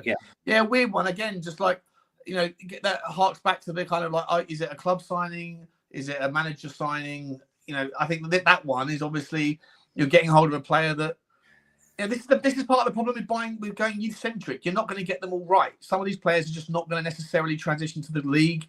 Some of the people are not just going to materialize to be the players that they've shown their, early aspects of becoming. Like it's never going to be a pure science, mate. When you're going after youth, you don't have the ability to measure based on sample sizes that are that large. But for me, like I say, like his agent, his agent needs to shut up, but he won't. And I get it. Like his agent's trying to run a business, right? I get it. I always try and put myself in the perspective of the person that's saying what they're saying and why they're saying it. He doesn't have any ties or cares about Tottenham's best interest. He cares about his players' best interest, which is where the overlap exists. Yeah. But for me, I don't think the player's been that spectacular. So, like, if the player's unhappy, and Brian King is right what he says about like understand your place in the pecking order, but ultimately, I think that the player, excuse me, the player needs to. Well, just shut up. Find his level. I honestly and truthfully, right, I'd be looking at sacking my agent, right, because it's embarrassing. He has not stopped. He's injured. He hasn't had a remarkable time at the club. And listen, let's be honest, I don't think the system suits him at all. And I think he would be a far better player before. That's an interesting point, Michael. I'll let Jonny take that when he finishes his point. Jonny, and then I think, Michael, you're absolutely spot on, mate. I've mentioned this before. Vuskovic, what a player, but he's not a high line. He's not going to come in for Mickey van der Ven if Mickey gets injured and be able to do those recovery runs. And if he does, and when he gets exposed, can you imagine the fallout from the Tottenham fan base? Correct. They're going to write him off. They're going to write him off, aren't they? Look, I'll go on about this till the cows come home. And Jonny, I've just got to run downstairs quickly. Someone's at the door. All right, no worries. I'm going until the cows come home. Ange's come in, and he thinks he's reinvented the football wheel. 150 odd years or more of football, 104 years, how many ever years it is. There's a reason why teams aren't playing this system, right? They're crazy high, both backs inverted, ball over the top, exposed down the flanks every single time, allowing crosses to come in. And I think it exposes everybody. And, I think, a player like Vuskovic and Radu would be completely different players if they were to play in a standard lineup, even in the back three. Vuskovic, we've already seen how amazing he is with his skill set, his passing, his tackling, and his heading and goal scoring abilities. They're exceptional, and he's in that top 50 young players to watch. But as you quite rightly said, Michael, if you put him in this system right here, right now, he's going to look like a cart horse, just the same as Radu is in the system. For me, he's not the right coach. He's not flexible enough as a coach. I've made my point very clear over a long period of time. He's an exciting talent, Vuskovic. And I've got to be honest with you, Danso, first couple of games, he looked really, really good. And then Ange puts him on the left side centre-back. Now, he's not a left-sided centre-back. And we wonder why Danso looked exposed. How did he look so good in the first few and then get exposed in the next? Because they're playing him left-sided centre-back. Vuskovic will get exposed in this system. This is about the manager, not the quality of some of the players. I think Ashley Phillips is a decent player. You know, he's getting good enough. Pardon? Good enough. Well, he's 6'5". He's quick. Is he 6'5"? I think he's 6'5". Yeah, 6'5". Yeah, 6'4", 6'5". We need a couple of those, mate, because you know, like Dan Burns correctly getting his flowers for the last couple of weeks since the Newcastle game. Right, he's a legend of a lad. He's a bit of a Vescovic, right? To Michael's point. And by the way, Michael, just quickly, you're another player. I spoke about Martin earlier. I like Martin's takes. If Martin does want to come on the stream, reach out to me, Martin, on Twitter. Michael, same to you, mate. I never had you on the channel before. I don't think you've been on the channel. You might have done. But I've got a lot of respect for your calm, measured, and good analysis, buddy. So if you fancy coming on, reach out. But Vescovic, Dan Burn, both big lumps, not great in all systems, but you know, brilliant for Newcastle, mate. And if we could emulate something like what Eddie Howe has done at Newcastle, I mean, you'd take Eddie Howe at Tottenham, wouldn't you? Yeah. He wouldn't be. Do you know what? It's quite funny. A few years back, after he lost the Bournemouth job. I'm just trying to think who was in the manager at the time. I was in the stadium. Trying to think I was in the box. I can't remember who. Anyway, cut long story short, Eddie Howe was seen walking around, and there was panic amongst the Spurs fans. For God's sake, we don't want him coming here. He couldn't even look. He's done. He lost his job at Bournemouth. Blah blah blah. It just shows you, isn't it? Perception. You know, Eddie Howe has been a success. He took Bournemouth from the fourth. Yeah, no. So the Premier League, and then leaves. I don't know why. Did he leave because was he sacked? Well, look, the thing is, and this is why I say to people about Thomas Frank, when people say, "Well, you know, what has he done at Brentford?" Right? What has he done at Brentford? He's taken an unfashionable club to the Premier League. You're a big fan of losing players, yeah, because he's lost players. You know, when he lost half of his team at Brentford before they went up, he still managed to get them up into the league. I remember when he lost Ollie Watkins, and they brought in Ivan Toney, and I turned around to my friend and I said to him, "You know what? I think it's the first time they've actually got the model wrong this time." This Ivan Toney, mate, I've watched him 6 games or 5 games now. First 5 games, he's not a patch on Ollie Watkins, right? How wrong I was. Oh, you were saying that? Okay. Yeah, I was saying that. But you know, they sold a lot of players for a lot of money, and listen, he got them up, and tactically, he's 6'4", 6'5". Okay, I was an inch out. That's a lump. I didn't know that. I didn't know. And he's very, very quick. He's very quick. But just going back quickly to Frank, because we're moving away. We're going off on a tangent again. He's flexible. He's a flexible tactical coach, and that's why when you look at someone like Howe at the time when he left Bournemouth, people didn't think he was capable of moving to the higher echelons. And I think there's a certain amount of snobbery. A lot of fans used to look down on Championship players as not being good enough.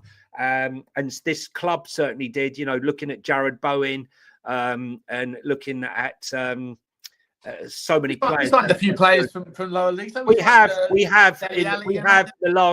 the last 18 months, 2 years, but before that, we weren't that great. Dele Alli? Grealish, they weren't sure about, and that's hence they didn't want to pay the money. But anyway, moving on. Before it gets too late. Before we get into it, just quickly, before we go on to the next story, I just want to say shout out to you, David boy. Don't get me started on the hype. The hype thing. Gee whiz. People think I'm like 5'7" because I always talk about height. I'm 6'1", people. I'm 6'1". Good afternoon, ladies. I hope you are keeping well, Butler. Good to see you back, lad. Good to see you too, Dave. Mate, we need to get back on the old devil's advocate as soon as you can, mate. As soon as you can. And obviously, you know, man, I'm always there for your channel. If access is allowing me because of my problems, then I'm there for you, man. Love you to pieces, buddy. And shout out to Jacko too. Hope all is good with the Irish shots. But are we going to talk now about the statement by Sonny that he's never been in better shape physically in his life? I don't know if Daniel Levy told him that when he was asking him to sign a new contract, or I have. We'll come back to that. We'll come back to that, Dave. But mark that one. We'll have a look at that one after. But what are your thoughts on Sonny's comments that he's never been better physically? When, let's be honest, when we're watching his games this season, love Sonny. I wanted him to come. I was upset when there was rumours that he was leaving, and Poch managed to talk him round to stay, and we all know what happened after that. But he's definitely missing a yard. Is he delusional and just thinks he's in that place where or is he? I don't know. I mean, it's I look. You never ask an alcoholic if they're drunk, right? You never ask a. Or if he's drinking too much, you mean? Yeah, you're not. People see. Listen, I'll give you a little anecdote, right? Just quickly. I remember. Have you seen the film The Wolf of Wall Street? Of course, I have. About 10 times, if not more. You know the scene when he's done the. I'm not leaving, by the way. Yeah, neither am I. You know the scene where he's done the Quaaludes and he's taken him and his mate have done but he's done his mate's got the box of the special brew, the 1980s or whatever, the 70s one, and he takes I don't know who it was, 0207 number. He takes the special brew ones and they don't kick in, and then he takes 2 more and 3 more, right? And then he suddenly he gets a call from the FBI or from someone saying the FBI are listening to your phone call, and he's absolutely off his trolley at the golf course, and he's like, I managed to get myself home. He's like, right. I personally have gone through that where you're having a night out or you're having a big session, and in your mind you're absolutely fine. When you look at yourself in the mirror, you're like, I don't look like I'm having a bad time. I look fine. I feel fine. I'm good. I'm fine. And then later on, after the fact, someone says you were absolutely smashed, and you go, no, I wasn't. And then they show you a video of you that's captured from someone's phone or whatever, dancing or doing whatever you're doing, and you go, oh my God, you see in the cold light of day that what's real to everyone else, you didn't think is real to you. And the reason I said that, and there's plenty of those experiences in my life, is because Sonny, I think, is delusional if he thinks he is absolutely pitched for the best form of his year, the best fitness of his life. Physical, yeah. He's not there. But I think he went further to say, I'm pitch perfect, and he isn't. He has lost a yard of pace, but more importantly than all of that, because even a yard short, Sonny is still faster than most right backs in the game. It's his confidence, his double guessing himself. Look, he has moments where he turns it on, but just like the people that are the Anglophiles or whatever you want to call them, that will just see no wrong, right, and go, that third goal we scored against AZ Alkmaar was so good that that's what Ange ball is. Okay, fine, but that's one moment, and there's a few of them here and there, but really the largest slice of the pie is problematic. I just don't think that Sonny is the player that he was, and I think that had it not been for the fact that he brings in so much money, I probably think that he would be sunset and not be offered the new contract. He's got the new contract, and this is not me in any way disregarding, discrediting, or showing any disrespect for his value that he's brought to the club. I love the guy. I absolutely adore him. He's still my favourite person within the Tottenham community, Tottenham team. I love him. I love his character, his personality, his value, everything he brings. I love it. But Father Time doesn't wait for any man. And if anyone is sitting there thinking that he is the player that he was and that can contribute, and the only difference is that he's lost his playing partner in Harry Kane, I'm sorry, that is, in my opinion, delusional. He's nowhere near the player he was, and yet his status within the club is problematic because people like Ange are not going to drop him. And maybe even Daniel Levy, I hope not, but has had a word and says you can't not play him because of the money that the Korean fans bring in. Whatever it is, I just think that it goes from being a massive cash cow and a value attributing factor to actually a dilutionary asset if you can't drop him consistently, because there are other players in this squad who offer more value, and the team, in my opinion, would look more balanced if he wasn't in it as often as he is. It's a hard one because you can't say anything bad about Son. I mean, some of his special goals, the relationship, the best pairing in Premier League history. with him and Kane. But as you say, time waits for no man, and he is slowing down. Look, I remember thinking that Teddy Sheringham was finished, and he came back, but he never was blessed with pace. Yeah, different player. But what he had was unbelievable reading of the game. He had so much more. But when you have pace, like you look at Amand, I mean, I'm not saying he's on that level, he's better, but Amand Traore, take away his pace, he's nothing. He's absolutely nothing. Sonny, he has pace, but I just don't see him beating his man now. He's just not that player anymore. So what can he add to his game? More than that, Johnny, though, do you not think that his inclusion in the team, because of his status, because of it almost unbalances us at times. Correct. And that's a problem. That's not just a problem, that's a fucking problem. It's a big fucking problem. I mean, for me, he shouldn't be captain. I've said this for so long. He should be club ambassador, right? We should have a different captain. I don't care if it's Vicario, Romero, whoever, right? But I don't think it should be Sonny. But he's losing. Look, we can all see it. I mean, how many games have we seen where he's gone missing? Wow, didn't know that. That's interesting. He's never going to be He's never going to be happy being a super sub, Keith. And I think that's the point. That's the problem. That's the problem. Like Johnny's making the point. He's gone out to Korea, and in front of non-Tottenham media, he's basically said, if I'm not getting minutes, that's because of Ange, not because of me, right? And that's his way of saying, "Fuck you, play me." Right? To call it like the Sopranos. Sopranos said, Tony Soprano said, "Fuck you, pay me." No, Sonny sang, "Fuck you, play me." Right? And I'm fit. I want to play. Sorry, Sonny. Not only are you nowhere near the player that you were, but your inclusion, because of what you did before, it unbalances the team. I've said it a million times, mate. You can't have four players at the front, the left, the right, the 10 and the 9. You need at least two of them to be workhorses. And at the moment you have Solanke. If you play Brennan Johnson and Maddison and Sonny, that's where the problems start, because they're not working hard enough off the ball. And on the ball, people like Sonny and Brennan Johnson aren't confident enough to do what they in Sonny's case, used to do with ease, where Brennan Johnson never has been. But it's a double-edged sword. You've got to, like, what have you done for me lately? And I'm sorry to say it, and it's not disregarding or discrediting Sonny. I love him to pieces. But he is not the player he was. His confidence is more of a problem than his lack of pace. His decision-making is off the boil. And he might have flashes where he contributes in one game here or one game there.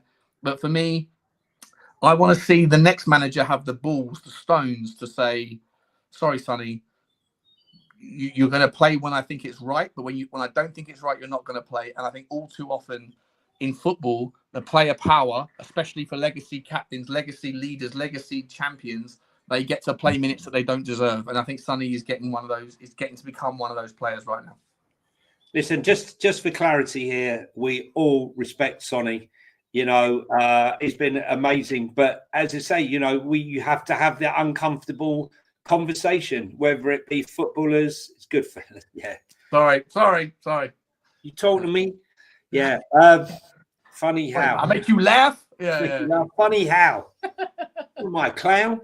I think it's a difficult conversation to have. I had the conversation a year ago. Do we take the money for him now? He's just worth too much money to Daniel, and there lies the problem. It really does. Do you think Daniel Levy cares as much now that he signed Yang? Yes, because Yang's nowhere near. I mean, I spoke to my QPR mate who I mentioned before, and he said, yeah, he's got some nice little touches and that, but he gets pushed off the ball easy. He's like a feather. And really? So QPR boys are not that. The QPR fans are not that impressed. No, he's had some moments. I just think that, you know, we've seen Brian Gill. Have you learned anything from the Brian Gill experiment? You know, very good in Spain. You know, he's had some really good games in Spanish football where he's afforded the space. But this is the Premier League brutal. Takes no prisoners. You know, shape up or ship out. You know, there's physicality to it. And, you know, I look at Archie Gray and he's like I call him the baby-faced assassin because he looks like cute little kid, right? And then he goes out and he plays like a man, yeah, because of his DNA of the Gray family.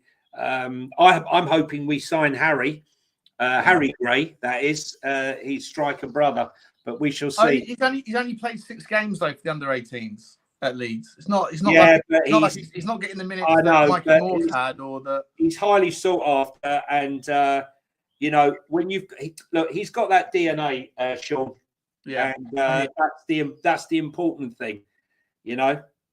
He's got that DNA, so let's see what happens. Just quickly, I let this one slip through the radar. I didn't even see it. Blaine, thank you so much, mate, for the ongoing support of the channel, buddy. Really appreciate you, buddy. You know I love you, man. And as soon as I get back to WhatsApp, hopefully very soon, I'll be reaching out and get you back on, mate. I hope everything's going well, and I can't wait to see Super Spurs TV.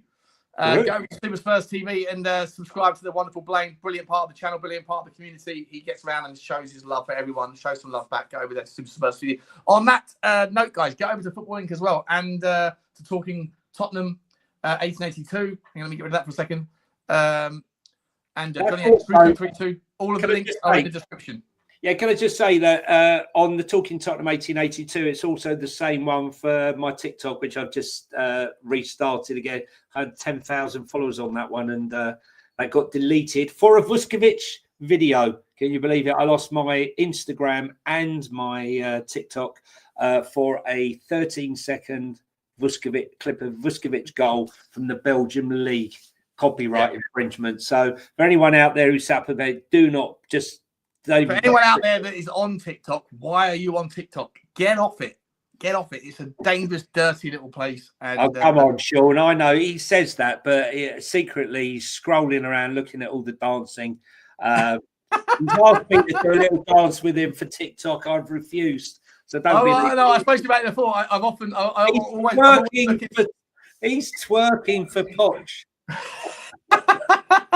I always look for new business ideas, and I said this to you on the phone. I said like dancing, like, you know, TikTok teams, whatever, team dances, things. That's a massive growth. Like the amount of views that those videos get is insane. But yeah, I'm not on TikTok. I never have been, and it's a place that I don't trust for privacy because you know what? No disrespect to China, but I think it's fair to say that.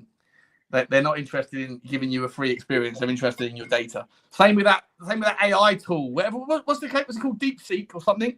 Yeah. DeepSeek. Yeah. If you've downloaded DeepSeek to your phone or to your Google device, or you're using Google to log into it, go and check what you're giving up by accessing that tool. It might be good. It might be a better, cheaper, free, faster version of ChatGPT. But my God, do you give up some of your privacy to access that bad boy? Steer clear. If you're watching from China, it's don't not. Hack me. Don't hack me again. Don't hack please.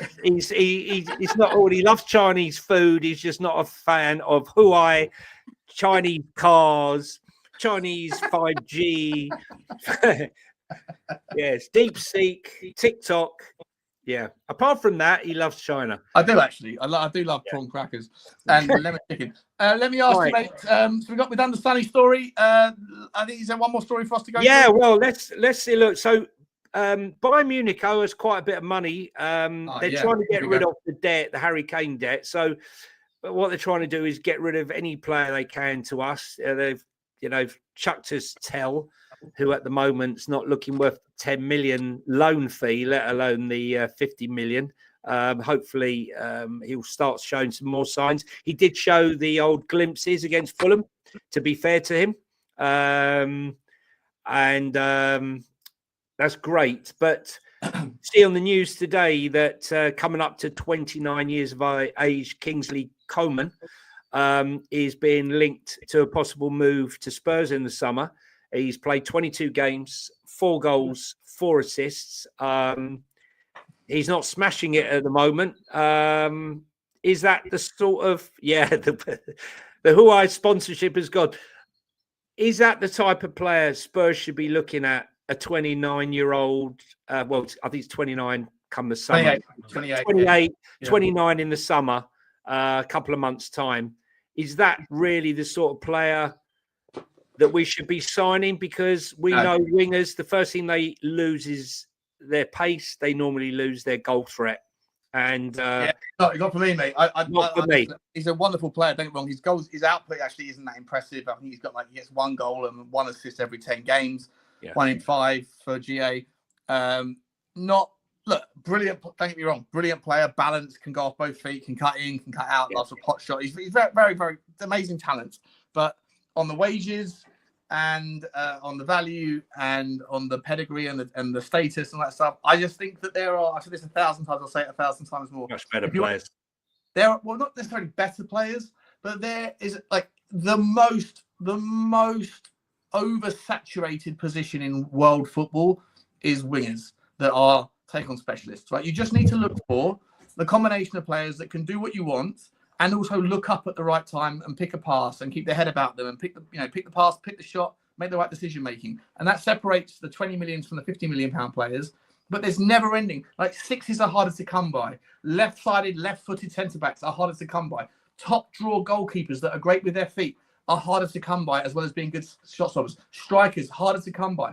Thin markets, highly desirable, high demand, short supply. Left wingers, they're everywhere. They are everywhere. And I just don't think that, for me, even though I do have said it 1,000 times, I think that the budgets are good for Tottenham. And I think that we're walking into a nice little sweet spot. I still maintain that, for me, you're better off like saving that budget, going bigger in other positions, and then if you need to get another winger, go. There's so many of them out there, Johnny. So many of them. I don't think Kingsley Coman is the right choice for me. No, he would not be on my he would not be on my list. And as I say, do we need some experience? 100%. But I would rather see that experience in the middle of the park, or in a different position, because I think when you're looking at take-ons, the interesting thing is Matthias Tell, in that first season at Bayern Munich, when he was playing off the flank there, he was playing off the left-hand side, he was scoring goals for fun. Yes, it was against the lesser teams, so context there. And he was coming on in games where they were 2 or 3-0 up, but he was taking players on.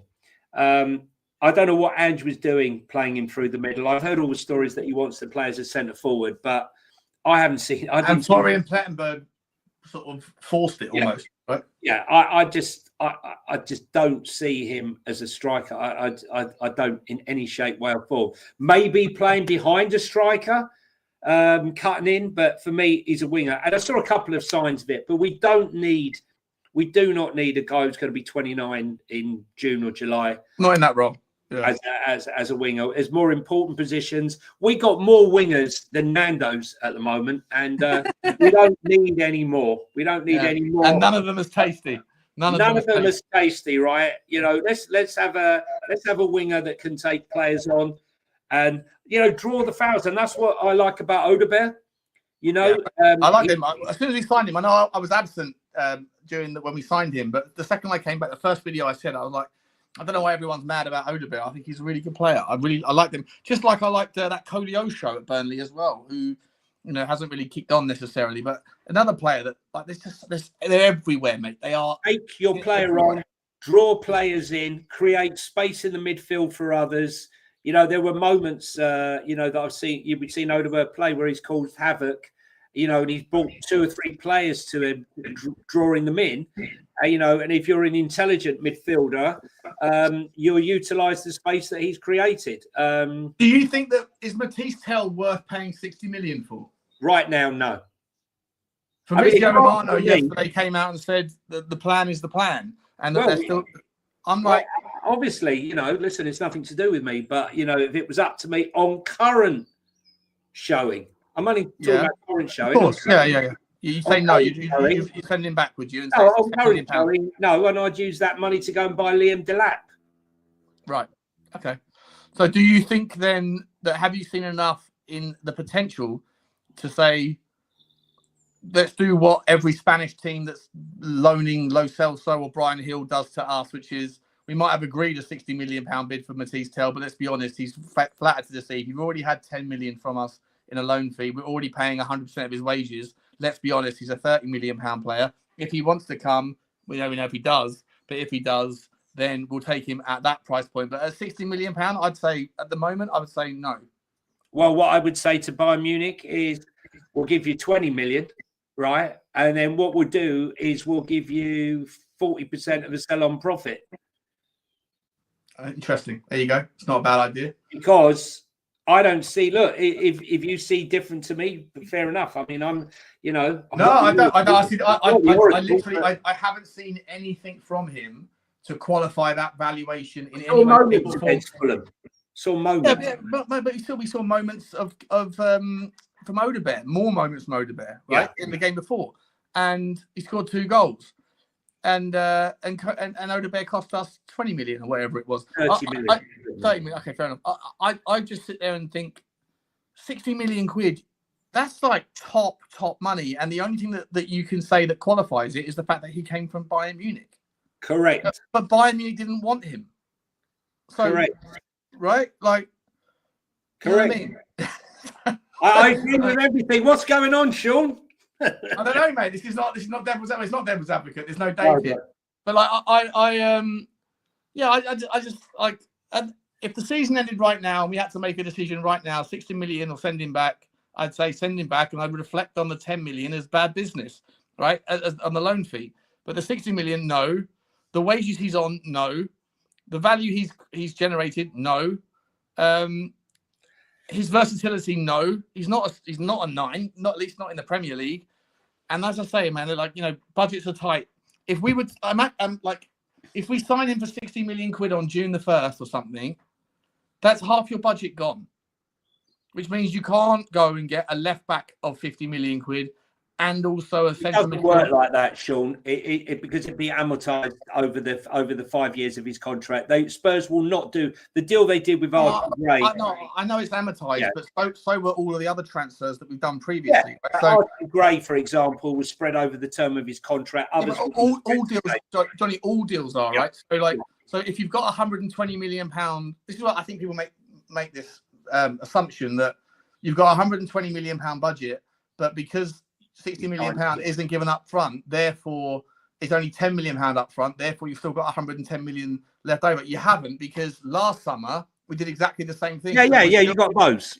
So we're still paying off last summer and summer before that. So essentially you've just forget about amortization. You just think about the contract or the price for the player and take that from the budget. It's a simple way of thinking about it. And to me, 60 million pound is half of the budget, maybe more, of a player that we've already seen and hasn't really settled or acclimated very well. So if that's the deal, I say no, thank you, unless you can go back to Bayern Munich and negotiate. And I'm okay with it at 30, but 60, no, not for me.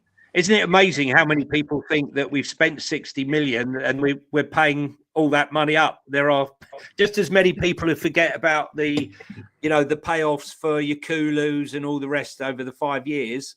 Yeah. Doing it again. They think we're paying up like 60. So we signed Solanke, we signed this one, we spent 150 million up for. No, we haven't. So just asking in the chat there. Ones and zeros. Matisse ones and zeros. Bergvall was the best deal that we've done probably in the last 2 years, without any doubt, maybe 3. Are you one? For me, is a go home, or keep him? One is no, thank you. 0. Oh, that's weird. That seems anti-logical. 1 is bring Tell in. 1 is Tell in. Sorry, Niall, you went too soon there. 1 is Tell signs. 0 is Tell bye. Goodbye. Or a second. Hang on. I'm going to do 3 options here. Renegotiate with Bayern Munich Number 3, renegotiate with Bayern Munich. So number 1, tell in. Number 0, tell out. Number 3, renegotiate. And that is a version of this. This is a video I made. This is going back way back. Ready?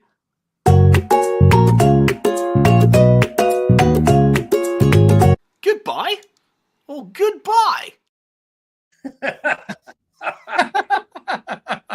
Is he a goodbye or is it a goodbye?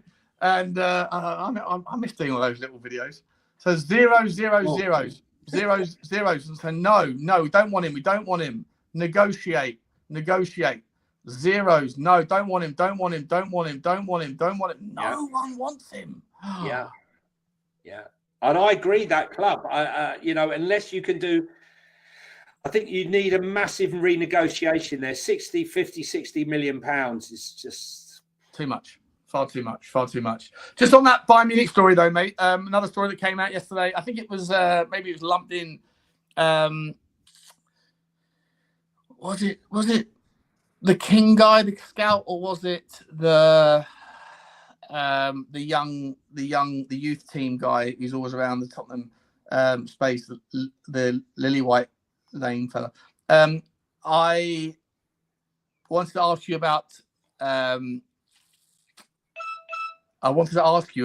Think, Sean, engaged brain. What's his name? Kimmich, Josh Kimmich. There you go. Number 6, Josh Kimmich, just signed a new contract. Is that you texting me, by the way, saying enough? Yeah, Well, I didn't say enough. I was saying I had to go because our usual 1 hour stream has turned into 2 hours. Yeah, of course it has.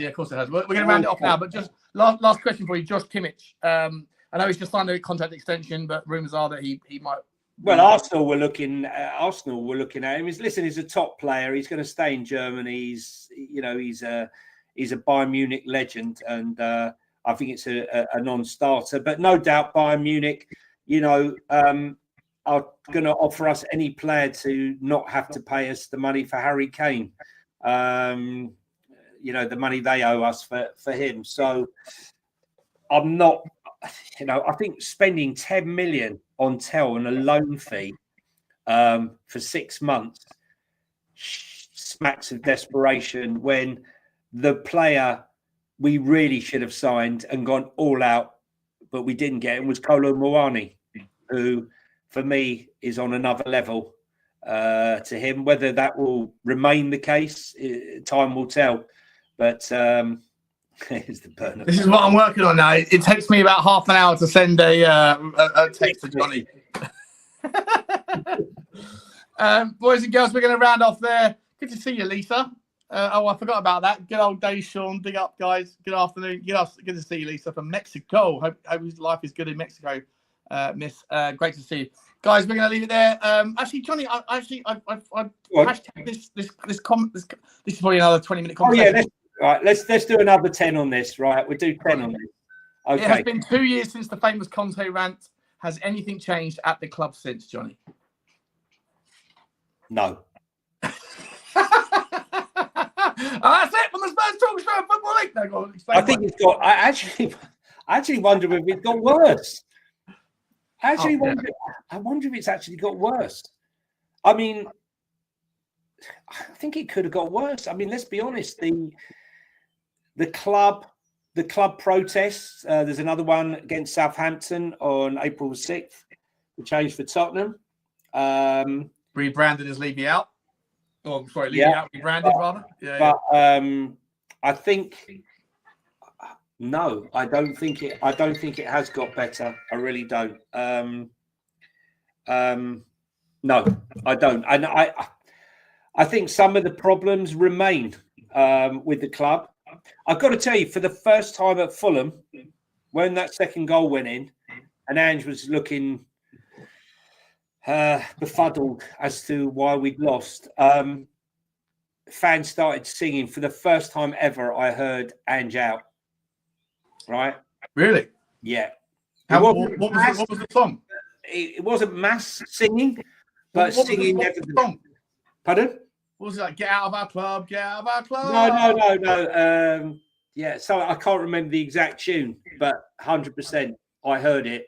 And I would reckon, I don't know, 50, 100 people maybe sang it.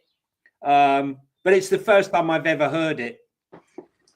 Even when we've been hammered. It's his reaction, mate. It's his interactions with the fans. He's rattled beyond belief. And he comes across like it's affecting him. He can say what he wants. It's like the guy who hasn't made a sale for 6 months, who goes into the manager's office and convinces the manager, "Don't worry, I got so much in the pipeline," knowing deep down that there's nothing in the pipeline, that all of his half-baked salesmanship stories haven't really landed. He's got nothing in the pipe, and he looks like he's interacting with the media, the fans, in a way that he's almost begging for the sack. Well, listen, look, as you said, he gave the analogy of being a plumber. As we said before, if you were a plumber and you went out and you tried to fix 15 sinks, with the pipes and everything, and 15 of those pipes were all leaking. Is that true? What's that? Well, Sim from We Are Tottenham TV said that Johnny H tried to start the Ange out shouts, but he didn't get much traction. No, that's not true. I saw Sim, and I put my arm around Sim. I put my arm around Sim and We Are Tottenham TV, and I said, "Sim, come on, tell me now. Come on, be honest. Are you still Ange in?" Well, no. Just yes. Well, I'm not quite there. Yes, I'm a little bit more delusion, but no, he's still in. So no, I didn't start that. But going back to his analogy, where he doesn't care, I don't care. Because I'll get another job, and his analogy about being a plumber and all the rest of it. And as I said, if you were a plumber and you went to 15 bloody jobs, and 15 of those you went to all your jobs, and 15 of those jobs were all complaining about you because the pipes were all leaking, and you'd done a shit job, right? You wouldn't be getting your job back, right? No one would want you back. And Ange has lost 15 times in the league, 19 times in this season.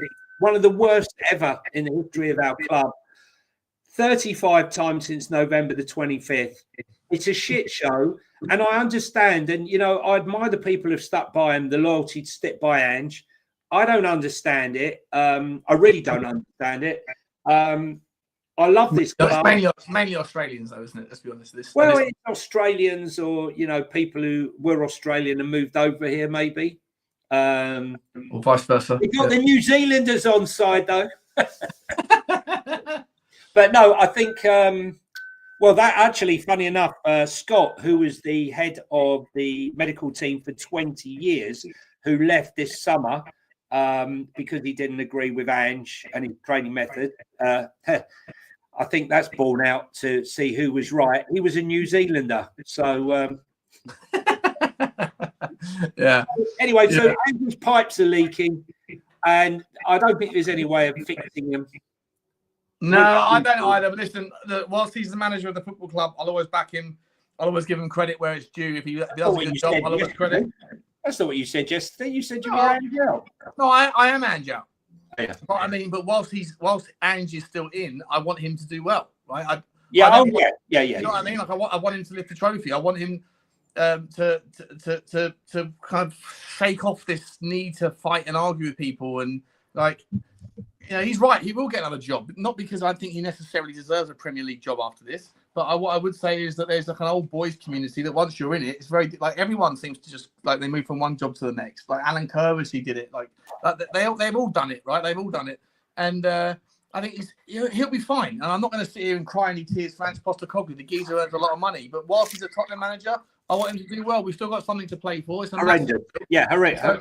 Yeah, I'll always back the guy to do well, but ultimately, as soon as the season's finished, whether we win the league, the Europa League or otherwise, I want it to be sunset. I'm sorry, that's how I feel. And if you've got a problem with that, then fair enough. It is what it is. We're just all just arseholes with opinions. But Johnny, listen, mate, a little bit longer than usual. 2 hours and 8 minutes, an hour and 8 minutes longer than we thought we were going to go, as per usual, mate. But always love having a chat with you, buddy. I think we've been better, a little bit less interruption.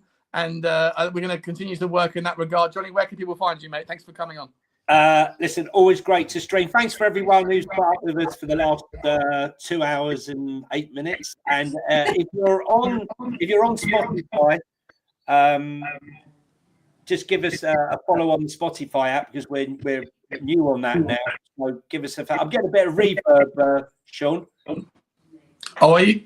Yeah, I don't know why. Not quite sure why. So give us a follow on that, and follow me here, Talking Tottenham 1882 on Instagram, and Talking Tottenham 1882 on TikTok. And look forward to doing another stream with you. I'm on Last Word on Spurs on Sunday, 9:45. We'll be talking about the Legend Show and any other news story, which is bound to break in the next 2 days. It's Tottenham Hotspur. There's no such thing as an 18-day break at this club. Yeah. Yeah, so mate, it's always a story. There's always a story around the corner. And like I say, guys, they're only just opinions. No need to get upset if you don't feel the same way. No need to get your sensitivities all uproared because people don't see the world through the same lens as you do, as some people seem to expect. Be nice to each other, and we'll see you on the next one. Thank you, everyone. Thank you to the super chats, to Tottenham for the new member, Spurs GCTV. I didn't even see this one. Sorry, Spurs, mate. Thank you so much for the loyalty. Sorry it's late to the party. Thank you to Blaine, as always, for the 5 memberships, mate. Love you to pieces. Thank you to Moondog as well. And yes, guys, that's been us. Football link in the description. Get over there and smash the sub. Get over to Johnny's various socials. You can find me here on Spurs Talk Show and on Twitter when I can get my access back. Love you. Like you. Be careful out there and enjoy the day. Enjoy the weekend. And be careful of TikTok, be careful of DeepSeek, and be careful of Siri, be careful of Apple, be careful of Microsoft, be careful of GoDaddy, be careful of all of them. They're all a piece of shit. I hate them all. And we'll see you again. Like, subscribe, and comment. And as always, guys, bye-bye. Come on, you Spurs. Come on, you Spurs.